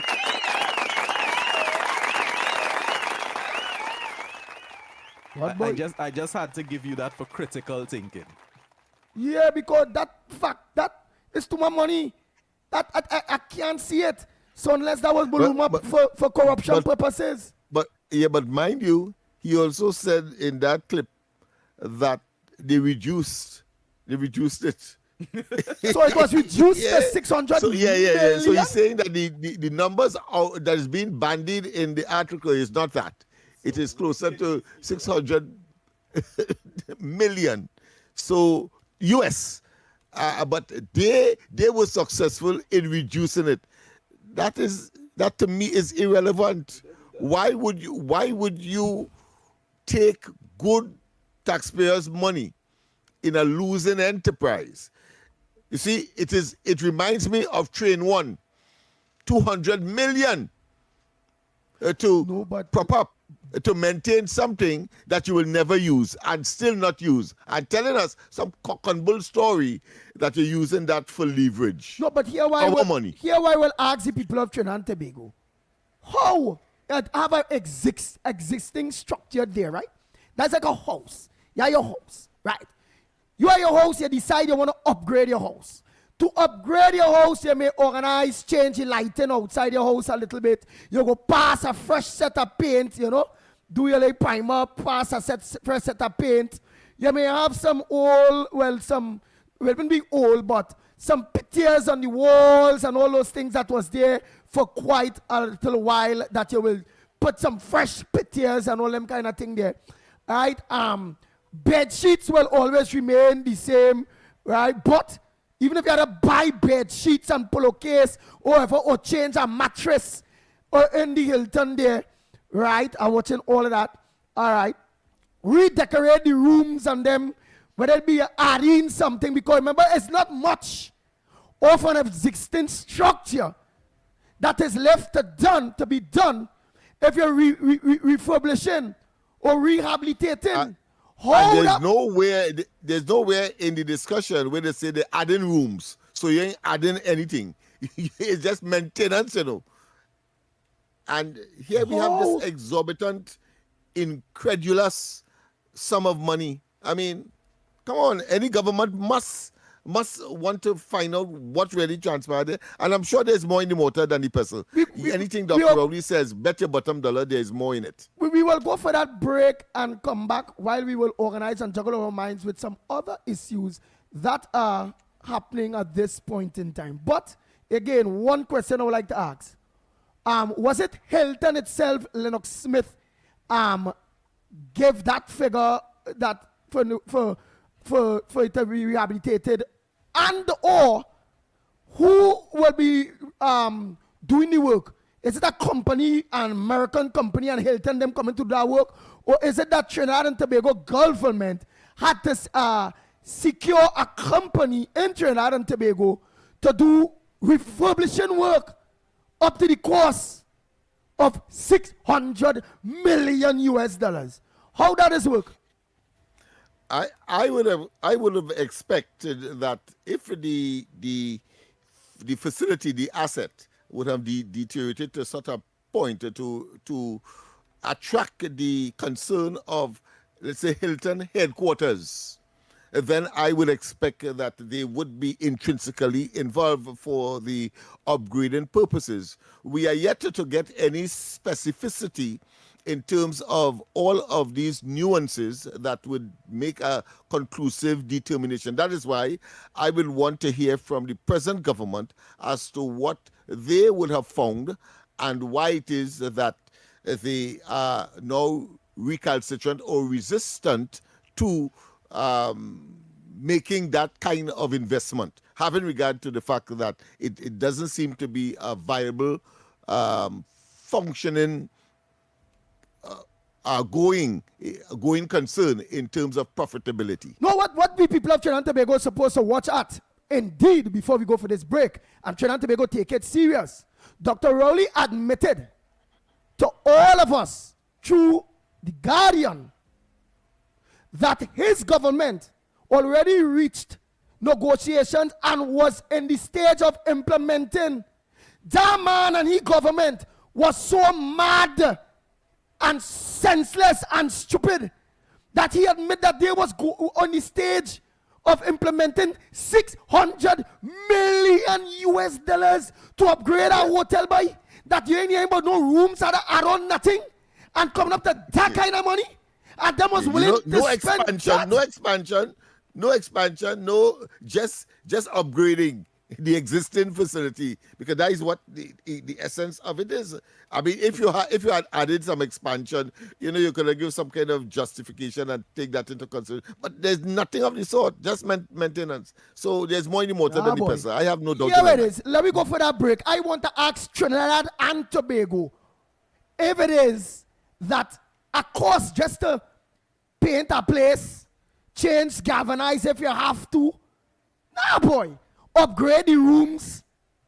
It's an existing structure, The last time I went to Hilton, it wasn't looking bad at all. But if it's not up to the Hilton standard internationally, or if it go, really? It's $600 million to upgrade or to build a new hotel? USA.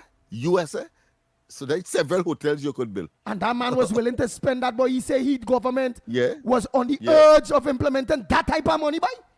This man is a madman. Let me go for that break and come back. And the thing not making money. Nah, boy.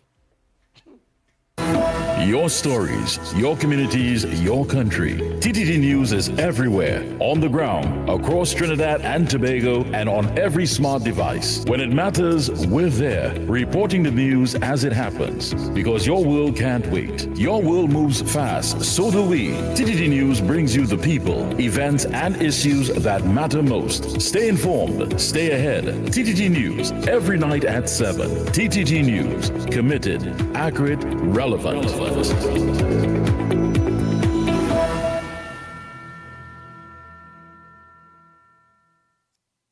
Any views or opinions expressed on the Ground Report are solely those of the hosts and callers and do not represent the views, policies, or official position of Talk City 91.1, its management, or affiliates. Mornings just got louder, bolder, and more informed from 6 to 9 a.m. It's the Ground Report with Andy Williams and Lennox Smith on Talk City 91.1.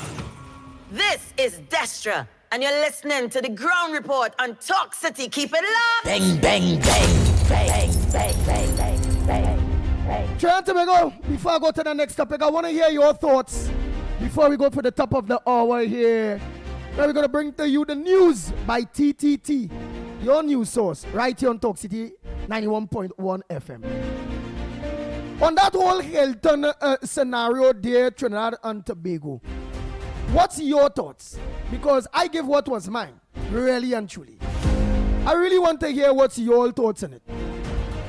Because I see whereby if they had remained in power, while pensioners' pension never raised, while it's open there that Hilton hotel is busting, it's not making money, while they never sign off on many wage negotiation deals through the unions and them, while they had offered people 0.1, while Jesus Christ, while they closed down Petrotrin, while they're sending home plenty people, while borrowing a set of money too, in the midst of all of that, they was willing to invest $600 million US dollars, as said there in the papers by Dr. Rowley. You know what money is that? That money there, if we pump that money right now in the housing sector in Trinidad and Tobago, we can heat up the economy. Where the government had our money and start to build new houses with that kind of money. Like masons, carpenters, like technical jobs, like real people, vendors, like transportation, making money. We say vendors already. That is entertainment and all, because people working, making money. That plenty more gas selling, because more vehicles go be on the road where the workers who are to drive and what materials going and buy, whether it be the quarries, whether it be the red sands, whether it be the... That is real money.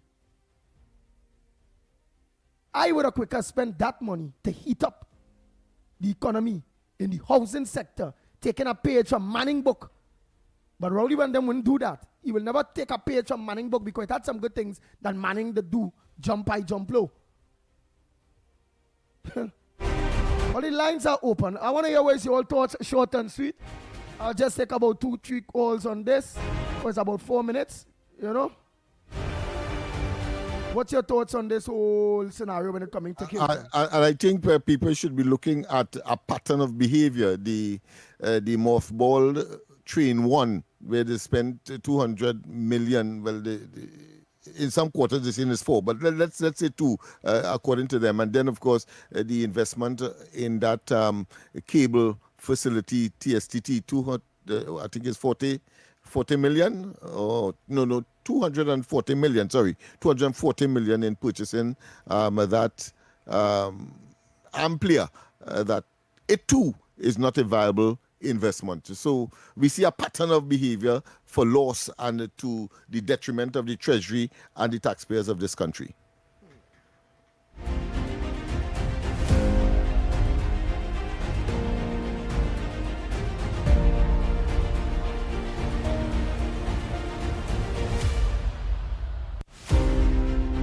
Well, Lennox Smith, it looks like, and Snipey, it looks like people like they agree with the little editorials by myself and Lennox based on Hilton, because they have opportunity to give their thoughts, and it's like they don't have no thoughts to give in that. Wow. Well, I suppose we probably have spoken for them, so they see no reason why they must call in. But even if you agree, then call in and say that you agree. Even if it's that, even though, of course, it is a fait accompli. Yes, indeed. Yeah, so I say is that there's a pattern of behavior, Andy, that we were concerned about whilst the PNM was in government, and now we are seeing the repercussions of it, and we are yet to get the rationale for making such a obviously bad investment. How could you, in such a profligate manner and bold-facedly, use taxpayers' money in that way and believe that you can find justification in such a way so as to cause people to consider you to again manage the affairs of this country? That must never be. Never be. Nice. Cannot. Dr. Munilal had revealed, I wonder if I have enough time, it's 1 minute too. No, but we want to go back on this. So this will show the wastage of money when it coming to the former government, and why it is they spend almost $1 trillion and it have nothing, absolutely nothing to show. And yet still when the new government got into government, all government institutions owing, and the ministries was left indebted and broken. Nothing. Munilal reveals lawyers' total fees mismanagement paid for energy briefs. Dr. Rudal Munilal, energy minister, revealed lawyers' fees that was paid for energy briefs.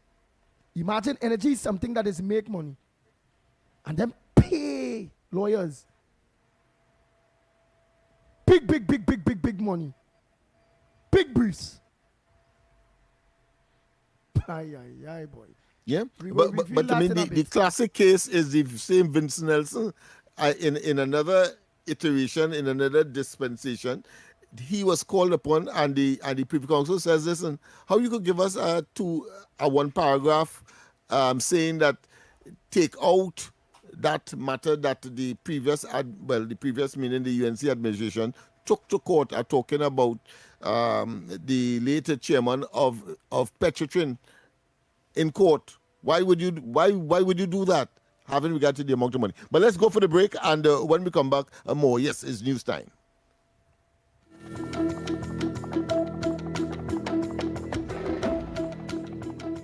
Good morning. This is your TTT News Update. I'm Carrie Roberts. Making the news at this time. Economist Professor Roger Hussein has warned that Trinidad and Tobago should not allow temporary global instability and high energy prices to pressure the state into reopening the Point of Pay refinery with public funds. Speaking on Trinidad and Tobago today, he cautioned that such a move could expose the country to significant financial risk. Professor Hussein noted that current geopolitical tensions in the Middle East may create the illusion that refinery operations are suddenly attractive, but warned that these conditions are volatile and unsuited to long-term policy decisions. He urged the government to be careful not to confuse short-term market conditions with sustainable economic strategy. It may look glossier at this point in time with elevated oil price and the elevated price of refined petroleum products. But remember, this point in time may not last forever. So suppose this point in time were to last for 9 months or for the rest of the year, and we were to hustle and reopen the refinery in some form by the end of the year. Let's assume that for simplicity. And then conditions in the Middle East improve. Professor Hussein argued that the country's current fiscal position leaves no room for the state to absorb losses tied to refinery operations. He said that while he supports reopening the refinery, he is firmly opposed to any model that places financial responsibility on the government. I have no problem if we were to rent this refinery out for $1, you know, as long as the money to get this refinery working does not come from the government of Trinidad and Tobago. It has to come from other players. And if somebody were to come and rent the refinery for $1, and were to employ people from around the refinery and buy our crude oil in Trinidad and Tobago and other crude oil and refine it and increase value added in Trinidad and Tobago, that's how we would benefit. But we have no money at this point in time. Sometimes we struggle to pay wages, to pay workers. We don't have money to be pelted behind and refinery down for 5 or 6 years. We don't. In other news, the Savannah Aero Concepts TT Model Aircraft Club facility is appealing to the public for assistance in identifying those responsible for an arson that caused over $120,000 in damage. Speaking with TTT News, club member Phil Diaz said the incident occurred on Friday when unknown individuals entered the club's compound and carried out the attack. Is assistance from the public to help identify the persons or person responsible for destroying our club. We've lost in excess of $120,000 worth of equipment, including a ride-on lawnmower, power generator, pumps, the galvanized, as you could see, missing from here, as well as when the perpetrators completed stealing, they opted to vandalize the remainder of the items within our shed, and burn it. We lost in excess of 3 airplanes, as well as tools, equipment, our water tank. The club has since shared photographs of the stolen items on social media and is urging members of the public to be vigilant, particularly if they see any of the equipment being offered for sale. In some sport now, the West Indies women are down 2-0 in their 3-match T20 International Series versus Australia as they head into the final game this evening at the Arnos Vale playing field in Kingstown, St. Vincent. But despite the series loss, Captain Hayley Matthews identified a welcoming positive aspect from the performance, which she shared with Cricket West Indies media. One thing that we really wanted to focus on was putting together some partnerships and having 2 batters at the crease for a longer period of time. And yeah, it was really good to see that we had a few of them today, you know, and different people putting their hands up, Steph in the middle, myself, DeAndre coming at the end and looking really, really good too. So certainly was a really good fight back from us, I think, in the bowling innings as well, when you talk about mentally. So yeah, just going on to the next game now, just got to pull it all together. And that was your TTT News Update. I'm Carrie Roberts. From the entire TTT family to yours, have a great day. That was TTT News on Talk City 91.1 FM.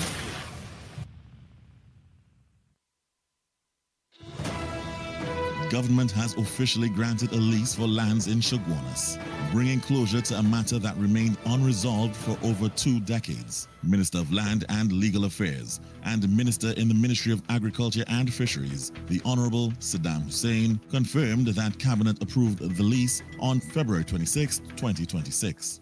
This lease was granted to the Anjuman Sunatul Jama Association, which is known as ASJA. This lease is for a period of 199 years for the purposes of a Muslim cemetery. Minister Hussein explained that while earlier initiatives included ceremonial activity at the site, the absence of legal title meant that no burials or construction could proceed. Upon assuming office as the Minister of Land and Legal Affairs, this matter was brought to my attention, and immediately the ministry got to work, and we were able to bring this particular long-standing issue to closure. There are development works that will have to be conducted by the ASHA, and the construction of their facilities, they can do so now because they have title. A cabinet minute does not give title. A deed of lease registered, transferring title, gives them that security. And that is what we did as a cabinet. In a separate but related initiative, Minister Hussein also announced that Cabinet has approved $1.3 million in grant funding to 22 Islamic organizations to support Eid al-Fitr's celebrations across Trinidad and Tobago. So with our cabinet, this new UNC cabinet, more groups are benefiting, and we have allocated more monies to these groups. There will be equitable and wider reach of this money so that various jamaats, various associations, various NGOs, various groups throughout the country will be able to host their Eid al-Fitr celebrations so that all can enjoy, and in particular those who may be very needy. The Twin Initiative reflects government's commitment to resolving long-standing land matters and ensuring that religious organizations are equipped with the legal framework and funding required to serve their communities. This was a production of the Information Division, Office of the Prime Minister.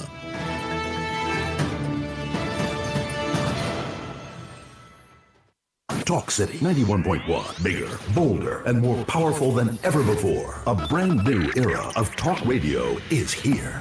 This is Destra, and right now you're listening to Talk City 91.1. Keep it locked. The Ground Report with Andy Williams and Lennox Smith.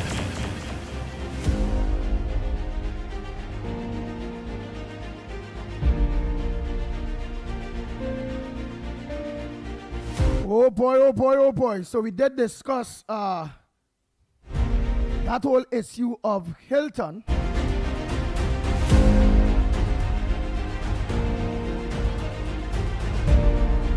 I also see here that the former CPEP board member sued over $1.4 billion pre-election contract extension. Just now, let me just get that. Yes, is that. Our Protection and Enhancement Program Company, CEPEP, Chairman Joel Edwards and 10 former board members are facing a lawsuit over their decision to approve a 3-year extension for contractors just days before last year's general election.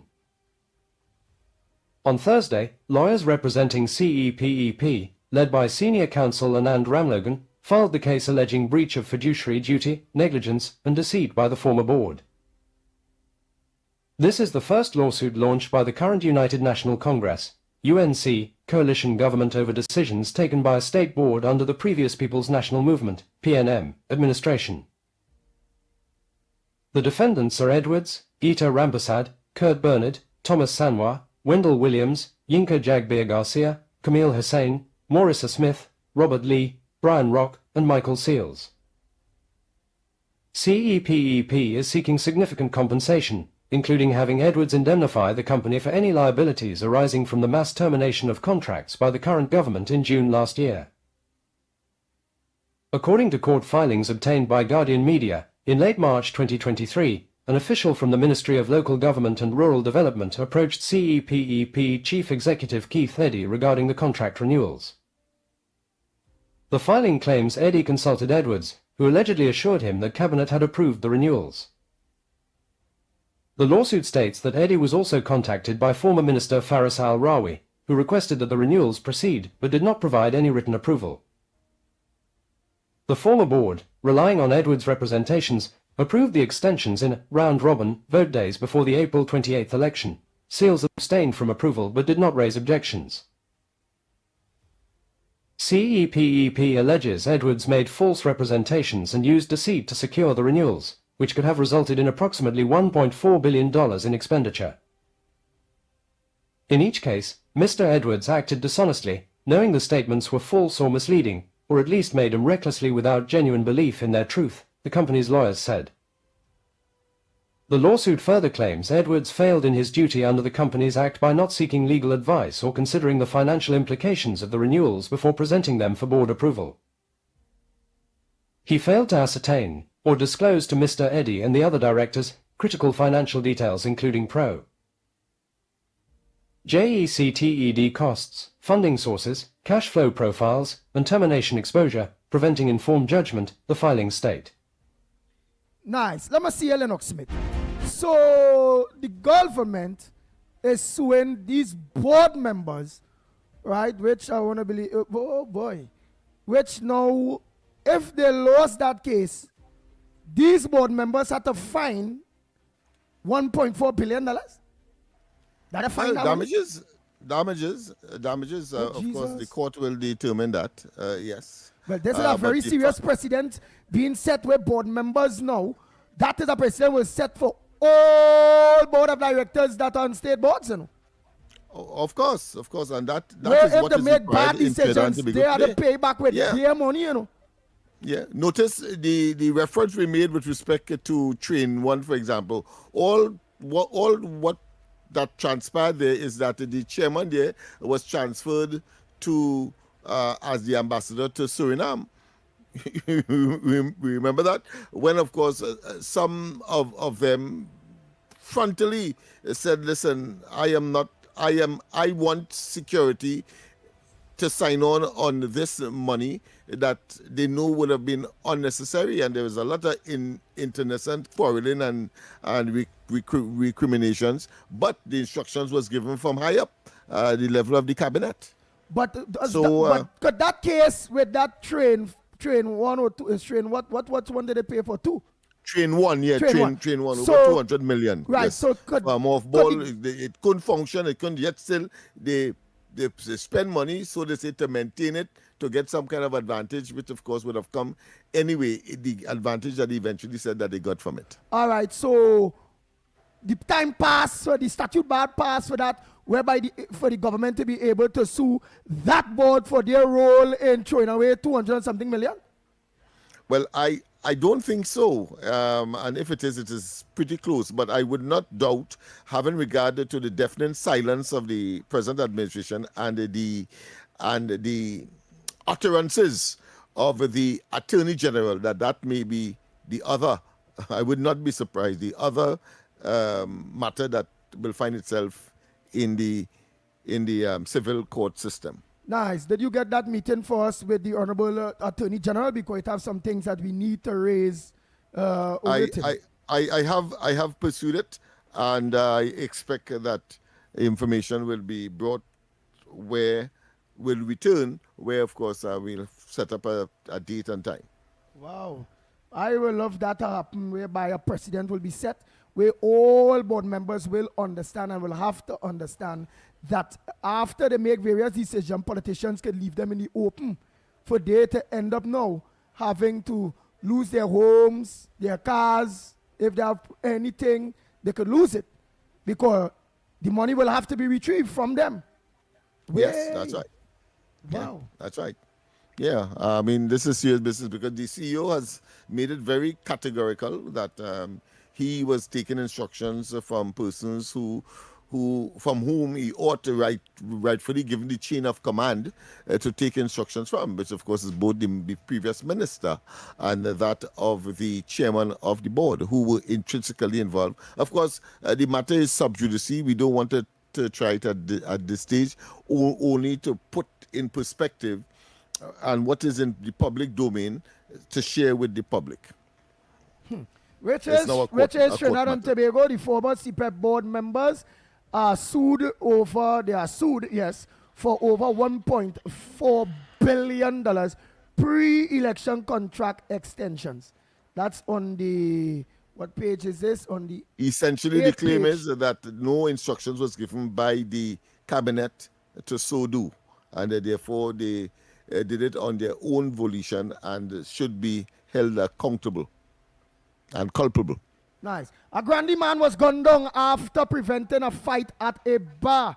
Again, that's why some people does not want to get involved in when fights break out. Let's hear just now.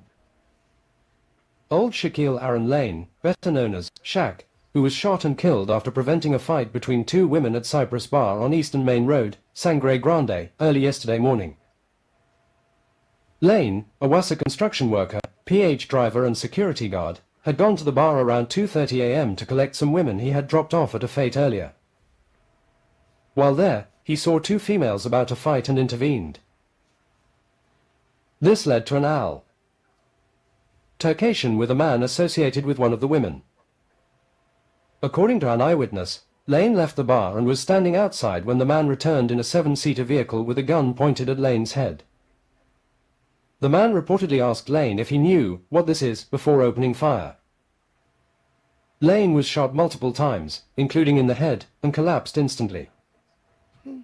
When Guardian Media visited Lane's parents at Maharaj Hill, coal mine, Sangre Grande, his distraught mother, Anaki Hussey, could barely speak, saying he will never come home this time. She described her son as straightforward and unwilling to let others take advantage of him, qualities she believes may have contributed to his death. He was always trying to better himself. He was jovial, made the family laugh, well-respected, friendly, and always willing to help, she said. Hussey recalled her son's care for his younger sister.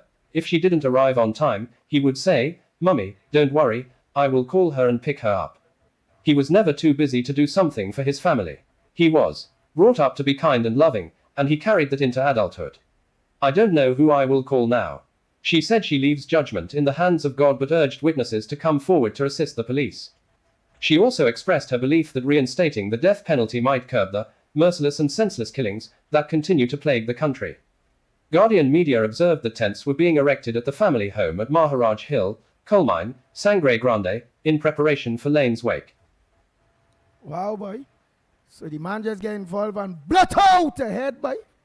Somebody driving a seven-seater. It's unfortunate, you know. You think anybody will come forward and let the police? Samaritan.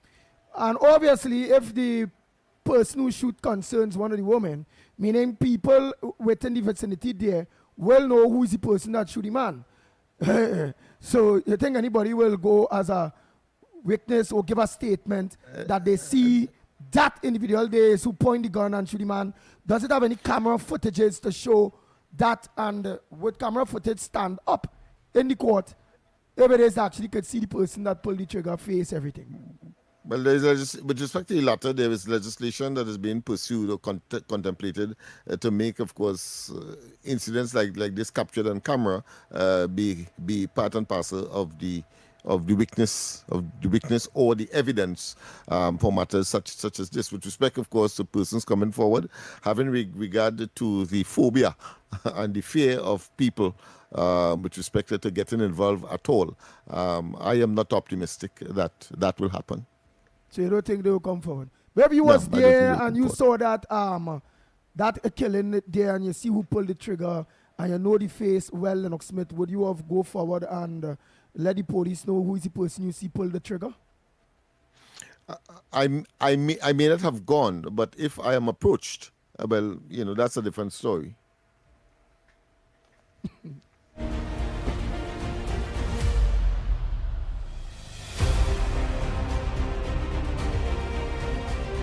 Oui, Papa. Yeah, that's how it is. So that is why I have always regurgitated very fervently and solidly that the police and the law enforcement agencies asking for public cooperation. I think they have themselves to blame in major, not in total, but in major, as to why people have that skepticism, as to why they will not come forward to give evidence, even if they see, even if they know.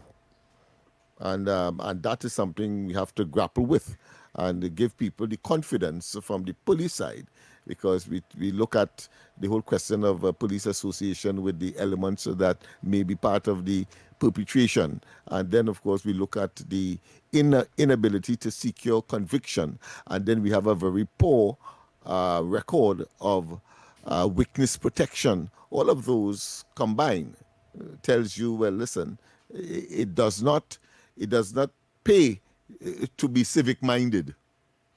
Boy. Boy. Yeah. Snipes, if you was there and you was approached or whatever, would you have let the police know, well, who you see come out the 7-seater and, you know, who pulled the trigger? Would you have be a good Samaritan, be a good citizen, and let the police know who you see pull that trigger, Director Snipes? I want to refrain from answering that question. But you could take that as a no. I want to refrain from answering that question in this society. Yeah, I mean, I explained it, of course, and he succinctly said, well, you know, he preferred to refrain. And to me, that suggests he is in concurrence with the analysis that I would have given earlier. Boy.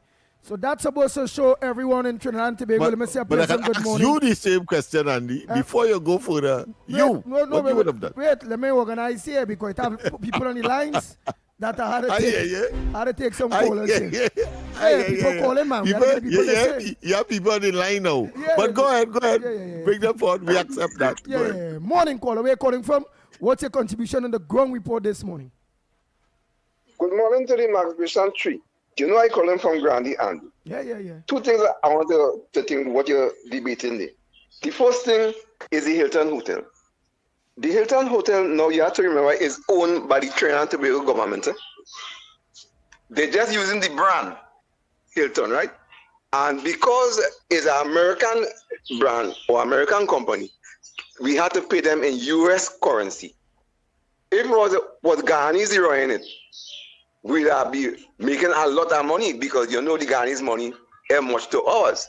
So because now we have to pay them. Wait. We have to pay, so the $600 alleged $100 million US dollars that Dr. Rowley talked about is to give to Hilton self, or that would have been the cost to refurbish or uplift the Hilton. What it was? Yeah.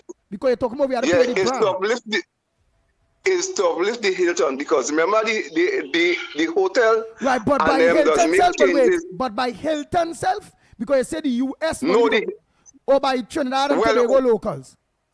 Well, you see now, the money had to go to the people who run in the hotel, right? So it will go in US currency, but that is to the upgrade of the Hilton, which have to be done within a 3 years period. All right, but the people who run in the hotel are Trinidad and Tobago, the government of Trinidad and Tobago. So why we have to pay that? Why we are? You see, I'm well confused. I wonder if Lennox Smith understands. Just now, before you go further, I'm not trying to shift your trend of thought, but it's two things we are talking about here. The cost of using the brand is one. So, but here we are talking about the upgrading. The cost of using the brand would have taken care of itself. That is separate and apart. No, I ain't talking about that again. I'm talking about the upgrading. Yeah, okay, good. Yeah, it's the upgrading I'm talking about. Right, we're supposed to upgrade the hotel every 3 years. Right, but because the cost and using the brand could never be $600 million US dollars. No. I ain't talking about the brand. Right. I just say that the hotel is ours. Right. But the brand running it is in America, that the Hilton. Right? So we the government now have to upgrade the hotel, not the brand. You understand? Because our hotel. All right. And why that? But with, of course, Hilton, wherever the headquarters is, recommendation, because they're the ones who will determine whether or not you qualify to carry our brand, and therefore you have to, just as how Sandals was negotiating. Yeah. So go ahead. Yes. All right. So we have to. So they will bring in their own people, boys. Right, they will bring in the American people. Oh, those bringing their own people. So that is why they're paying that. Yes. $600 million US. Yeah, you feel them bringing anybody to come and upgrade that hotel? No, right? So this is what has happened, right? So wait. So you are saying wait, because remember we want to make sure everybody catch the drift. Because I still kind of catch the drift. So you are saying the upgrading of the Hilton Hotel, although it's owned by Trinidad and Tobago, the terms and conditions in upgrading is not that Trinidad and Tobago have to do the upgrade, is that we have to give the $600 million US dollars to Hilton Hotel, Hilton, the brand, where they now will organize and hire contractors and whoever, pay them in the US, hire contractors and organize and do the upgrades themselves? That's what you're telling me? Yes, because I will tell you why it is so. Remember, they have to maintain the brand, right? This is a big thing. You can't let anybody come in to break down them brand. You have to understand it's the brand that is important there. Okay. Lennox, you go check for that. You understand what I'm saying? Check on that for me. But in all practicality, because I have to superimpose the Sandals scenario onto this. Correct. And what will happen? what in all practicality there must be local input. So, but it will be supervised and directed and controlled in terms of quality, in terms of standards, in terms of materials, etc., by representative of Hilton, just as was the case with Sandals. Sandals wouldn't allow Trinidad to just build a hotel just so. They will come in with, of course, they must agree with the space available, the location, of course, the architecture, etc. A major input will be played by, of course, the owners of the franchise. So, but there is a local input as well. Yeah. Okay. That's why you're so right. That's why you is a great man, because you always on your right side, right? All of us had to learn from you, right? I understand. You're not an easy man. Yeah. Thank you very much for making that so. Andy, I could say more things, but I don't want to keep up because other people have to talk. Okay? All right. Okay, so that's why they had to pay it in US. No, well, they could calculate it in US, but of course, at the end of the day, but calculate it in US, because I mean, is the brand? They are saying, look, my hotel, in order for me to function here properly, this is the cost that we have established. Of course, they have converted into TT, where the local input is concerned. So there's a mix. But let's go. We have, of course, the word for today challenge. So that feature is now on. I want to give my word one time, but I would prefer to get about 2 calls before. So get to your dictionaries, get to your, whether it be a hard copy or electronic, and tell me. And of course, I will do my best to, off the cuff, to respond to the meaning of the word that you would have called in at this stage. Of course, we have quite a lot of businesses that are being sought, or put another way, that are seeking to get their names in under this particular feature, as is the case. Well, in the case of the Capiche for today, well, we know NLCB is the sponsor of that. So let me give my word for the day then. If it is that no call is yet here, No, well, hold 1 minute. Hold 1 minute. We have somebody. Go ahead. We have calls on the line, man. Go ahead, caller. Good morning, Andy. Good morning. Good morning. Talking about geopolitics. Anybody could remember who was helping the ANC fight the apartheid government in South Africa, and who was supporting the apartheid government in South Africa to discriminate against black and dispossess them of their properties? We go pick up on that. Well, if that was a word, I would say Cuba.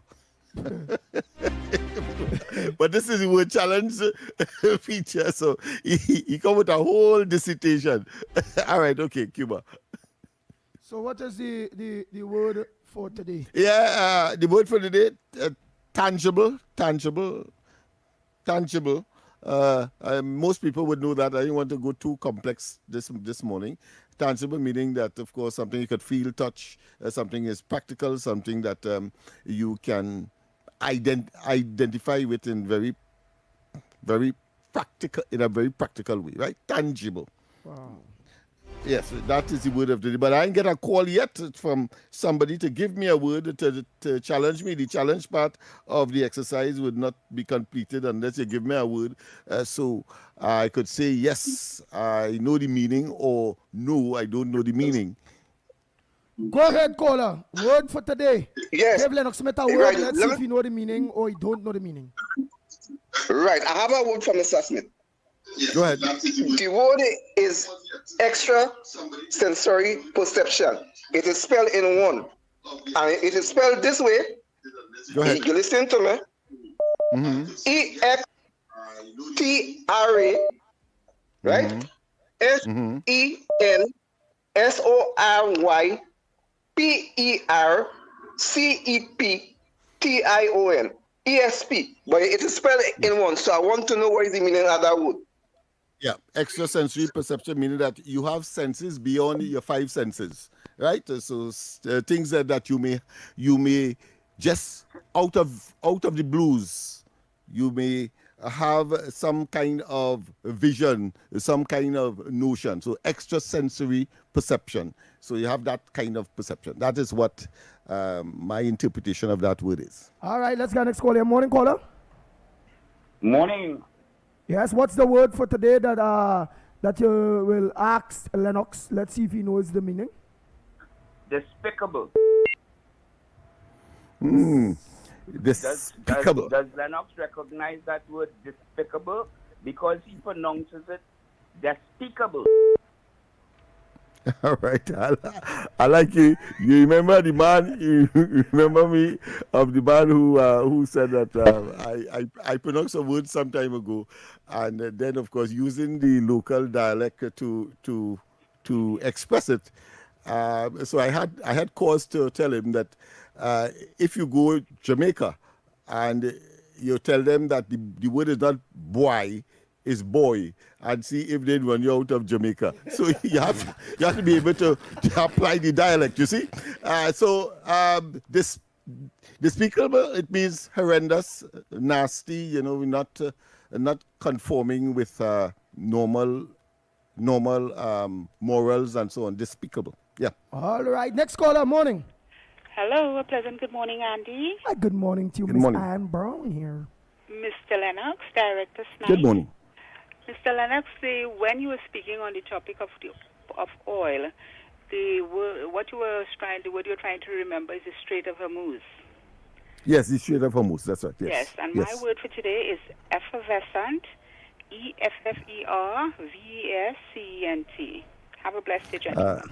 Yes, of course, the meaning of that, I normally will call Andy that. It means sparkling, very bubbling. Like when you open a soft drink and the fizz come out. Effervescence. Yes, dynamic. Yes.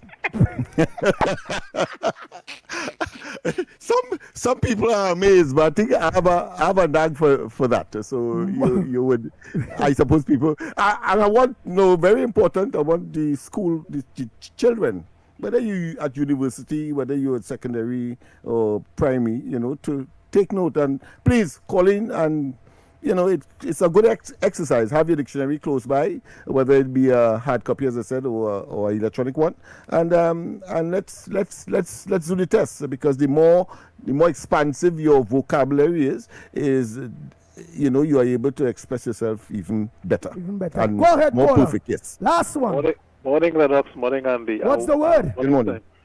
My word is controversial. Aha. Go ahead, Lennox. You'll call back controversial after this. Well, of course, questioning things that you would think you take for granted, but certainly it does not conform to what is expected, and therefore it becomes controversial.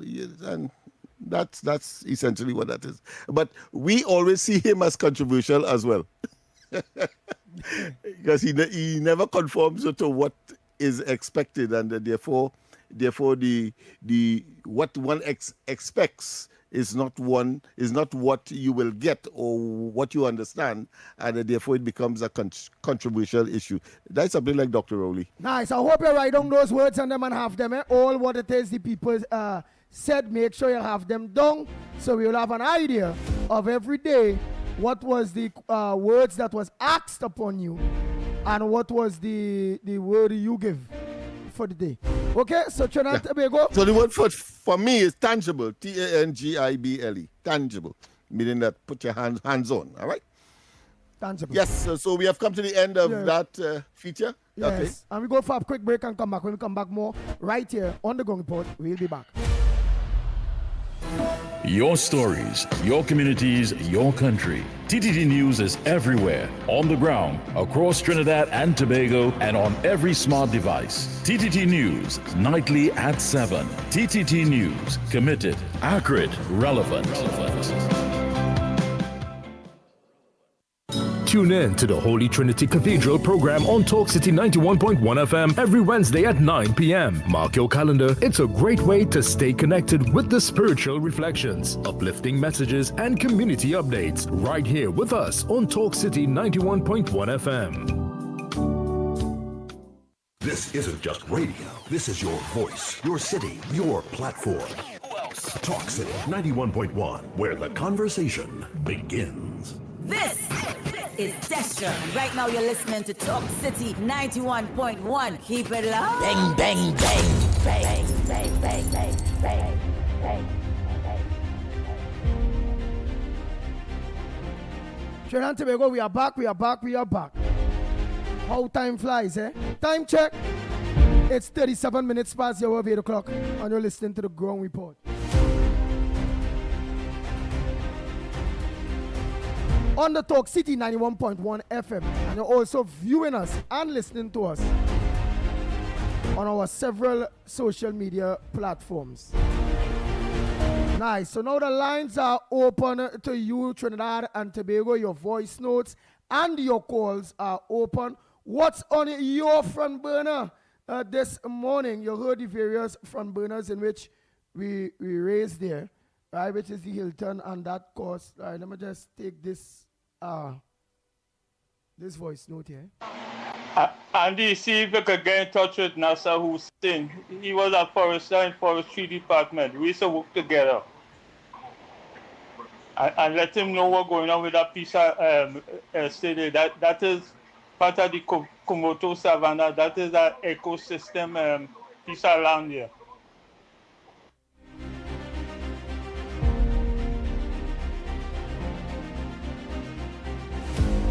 Andy, morning. Lennox, Snipes. Andy, the gentleman who calling and saying that Hilton upgrading their own thing and we have to pay them in the US. As far as I understand from the thing when you all played with Rowley, they say that Venkot was handling that, you know. I could be wrong, but to me, that is what I heard, you know. I'm not sure. And one more thing to mention again, Andy, and I tell you, every week I come in with this, you know. Burn the guns and the drugs in public for me, please. Thank you. Morning, yeah, well, of course, just to correct that, caller is Unicut, not Vemcut. Vemcut deals with vehicles, but Unicut was supposed to be. So we vented that already. Good morning.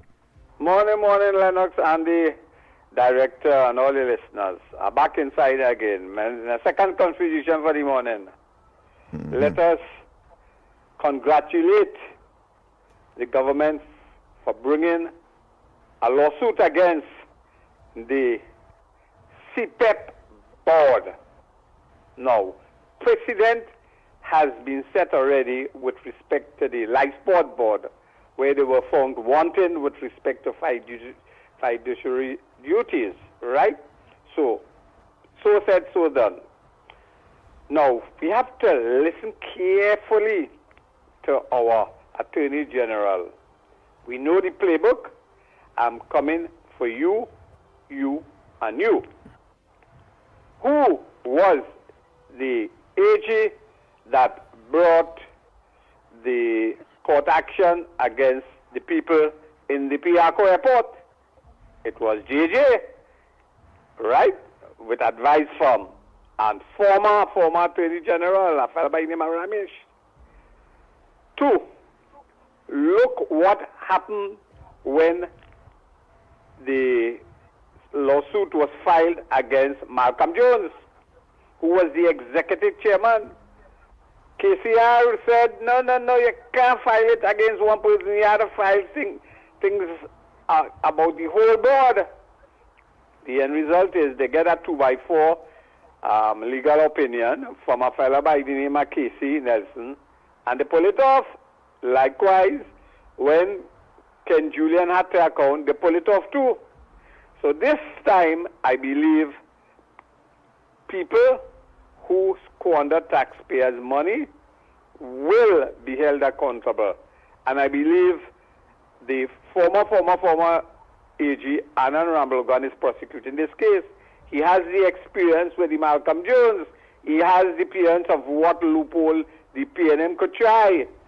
So I have total confidence that the man who say we know the playbook, the man who has the experience, the current AG, and are coming for you, those former board chairmen, including a police officer who was head of the 2nd Division, they are policing, all of them jumping up and going, have a nice morning.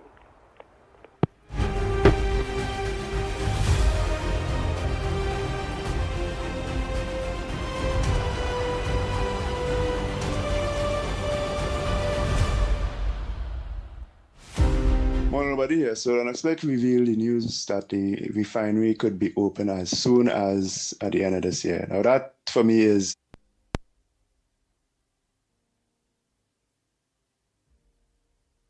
a real stretch, but if it's true, that is excellent, because what is happening in the world today, Trinidad and Tobago is about to be at the core of the oil and gas industry in this part of the world, because we are the most capable and developed downstream industry in the petrochemical world in this part of the world. Venezuela had been ignored by its rulers, the Chinese and the Russians, for over 20 years, right? Our refining capacity as Trinidad, although the refinery is closed, 175,000 barrels a day, is close to what Venezuela can do, which is less than 300 per day, right? As strange as that sounds. So our refinery can serve massively, and in fact, I think we need another one, all right? So getting that refinery going really quickly, getting our downstream industry going really quickly, will encourage more and more petrochemical companies to come back, as well as new ones to come. And for industries that need high energy, like steel, and guess what? An iron mill is already announced to be built for over $4 billion US, 2,000 jobs, and so on. So it's going in the right direction. And the best thing the government can do to keep that train chugging is to get that refinery open, and they've done it. Now, I don't know how they've done it. I don't know who will be owning it. It doesn't really matter at this point. We need to get our industry going so that it will encourage and attract more industry in petrochemical world, because we are sitting next to the largest oil and gas reserve proven in Venezuela and the fastest growing one in Guyana. And neither has the downstream industry we have. So it's really very simple. And I mean, again, it would be really wishful thinking to see that happen before the year ends. And I'm hoping that it does. And all of this demonstrates that we chose the right side in the global conflict around Venezuela, and indeed the rest of it. What is happening in the world now is a correction that is decades overdue. All right? I'll do a next one on that maybe sometime. But just to tickle the bus man a little bit. As well as the people who call themselves influencers, right? Our politics seems to be all about financiers, influencers, and activists. No citizens, it seems like, have a say. But anyhow, for all who are griping about this and that and the other, not getting this and that and the other, this government is actually in real force, in real existence, about 5 months, maybe 6, because our government is not a government without a budget. And I think the former regime deliberately had an election 6 months away from a budget so that you will have the kind of chaos that this government will have to deal with. They would have to continue with the old budget. Until you write a new budget, you're not really a government, you're just a caretaker. And yet still within 6 months, look at what we have accomplished. We could potentially have our refinery back open by the end of the year, and the gold rush begins. That is so truth. Let me take this one here again. Incidentally, next month, is the actual anniversary, 28th of April. Go ahead, caller. First year. Morning. Yeah, go ahead, caller. Yeah, Andy, the discussion with the lady will send you the message concerning the land in San Grande Day by Damry Hill. That piece of land is an eco-tourism thing. People are supposed to go in there to cut down no land without the permission of Forestry Division. If you could get in touch with Nasser Hussein, he could give a hearing on that, because he was a forester in Forestry Department. We should work together. All right. Yeah. All right. Yeah, get in touch with Nasser. All right.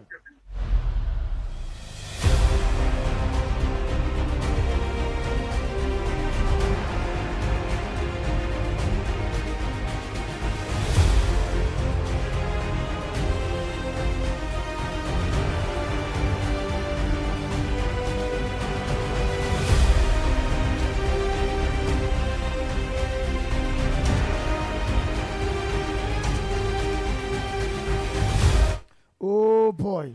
Because what it is? Well, I suppose what the caller is attempting to say that is a reserve, and protected, and therefore nobody should enter for development or other purposes. So that what you mean by eco-terrorism? Okay, and it's actually seen people. It's his words, but I just want to make sure that we get it clear that it is about a reserve declared, and therefore it should not be pursued in any way for development, for human development purposes. All right, we go for a quick break and come back, Trinidad and Tobago, and we come back more right here on the Ground Report. We'll be back. More news, more access, more ways to stay informed. TTT News covers the stories that matter on air and online. Join us nightly at 7. TTT News, committed, accurate, relevant. Inspired by actual events. My daughters used to think our family was bigger, all because my bill was late. Meet Johnny. When his electricity bill didn't arrive on schedule, life for him involved a lot of searching. Bill? Anybody see my bill? Hello? Bill? Luckily, Johnny's older daughter helped him take charge of his life by signing him up for TNTech's free online e-bill service. I'm not computer savvy, but this online thing, real easy. In less than 10 minutes, we finish. Now, I get my bill on time, every time. Hey, I might be old school, but I'm feeling light years ahead. And now, my daughters no longer think they have a missing brother named Bill. Thanks, TNTech. Visit ttec.co.tt to sign up for e-billing today. TNTech, the power to make it work. The flagship with Sudath Prasad and Fritz Heavy Samuel.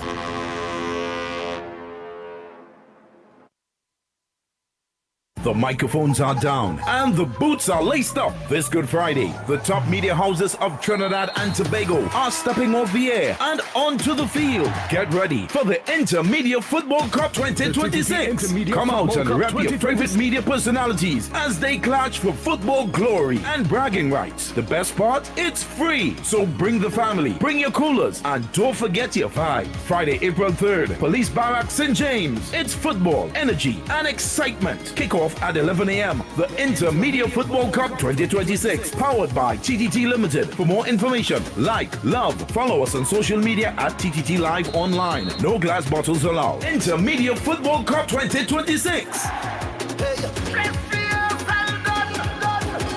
The TTT Intermedia Football Cup 2026, sponsored by Digicel, Sunshine Snacks, Blue Waters, and Stamina Energy.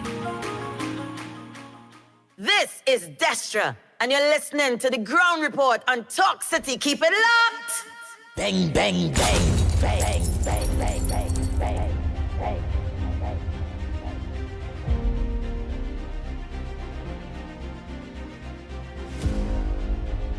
Andy, good morning to you, Lennox, Mikey, Nigel, and to everybody out there. You know, I don't know how people could be so dishonest and disingenuous, you know. Busman so loved Julian John. He wanted Julian John to take over everything. But yet still, he has not acknowledged or recognized how much work Julian John has done as yet as the Minister of Works.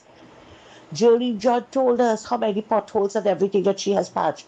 And this man coming to say that this government is there a year. Not a year yet, you know, but a year. And they have not done anything in the country. That man is so dishonest. And are we paying property tax? Didn't they strengthen the children's life fund so that parents wouldn't have to be begging with calabash all over the place to raise funds for their children, among other things? You see, that is why we are here to correct the misinformation some of these people are putting out. And I have a challenge for Lennox. Please tell us what is the correct pronunciation for Balize. Thanks.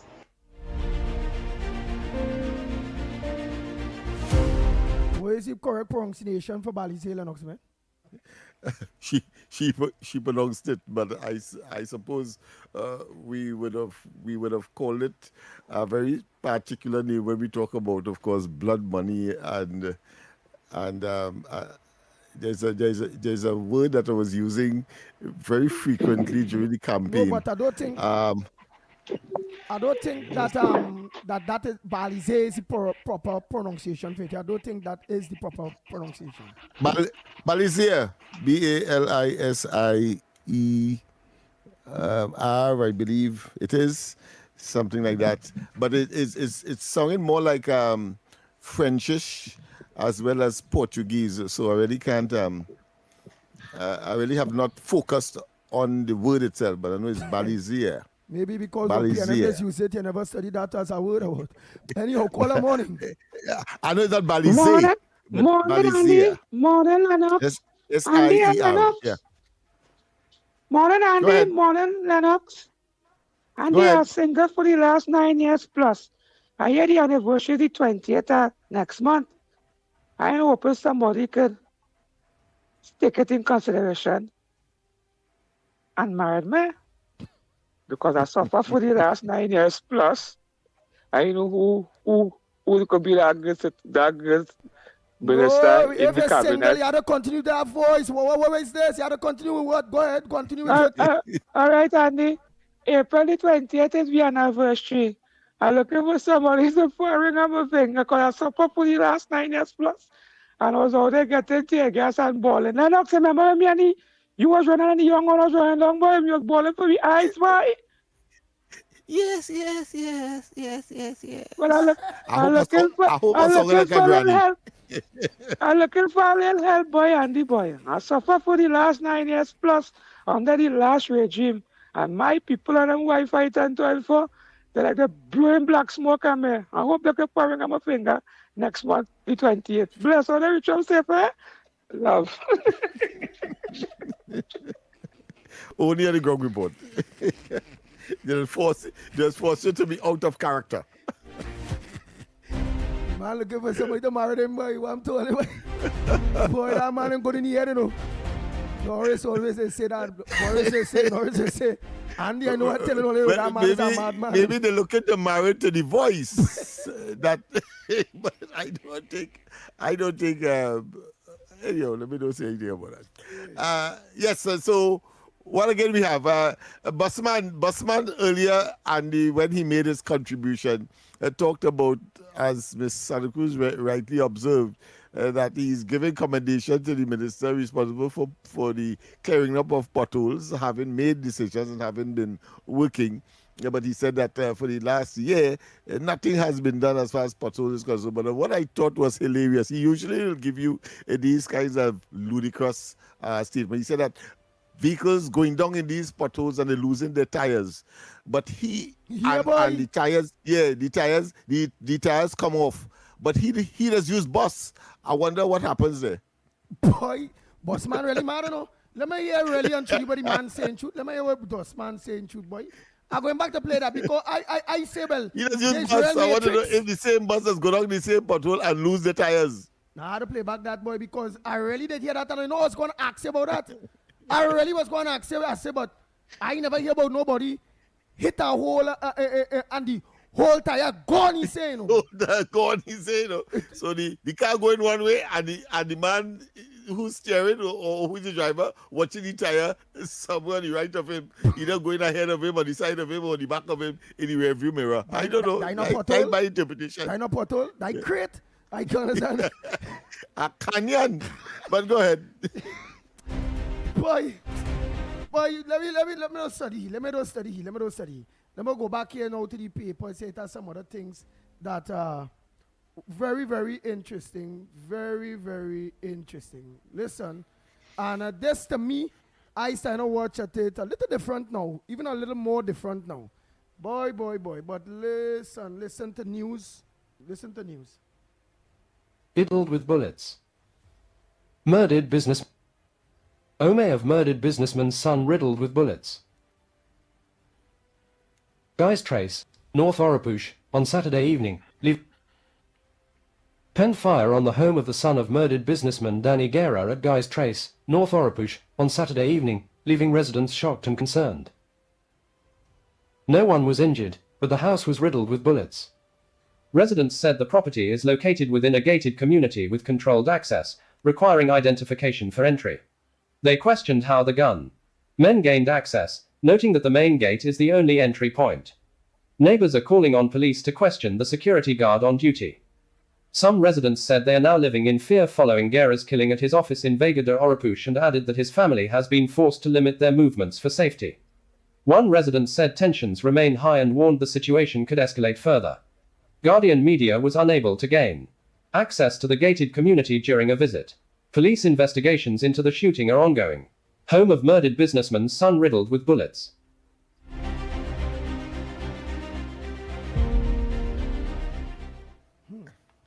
That is a controversial one. And in terms of, all right, it's a gated community first and foremost. So therefore, access clearly must be a matter of deep concern for not just the victims, meaning the son of the deceased, but certainly all the neighbors and those who are there. So I agree.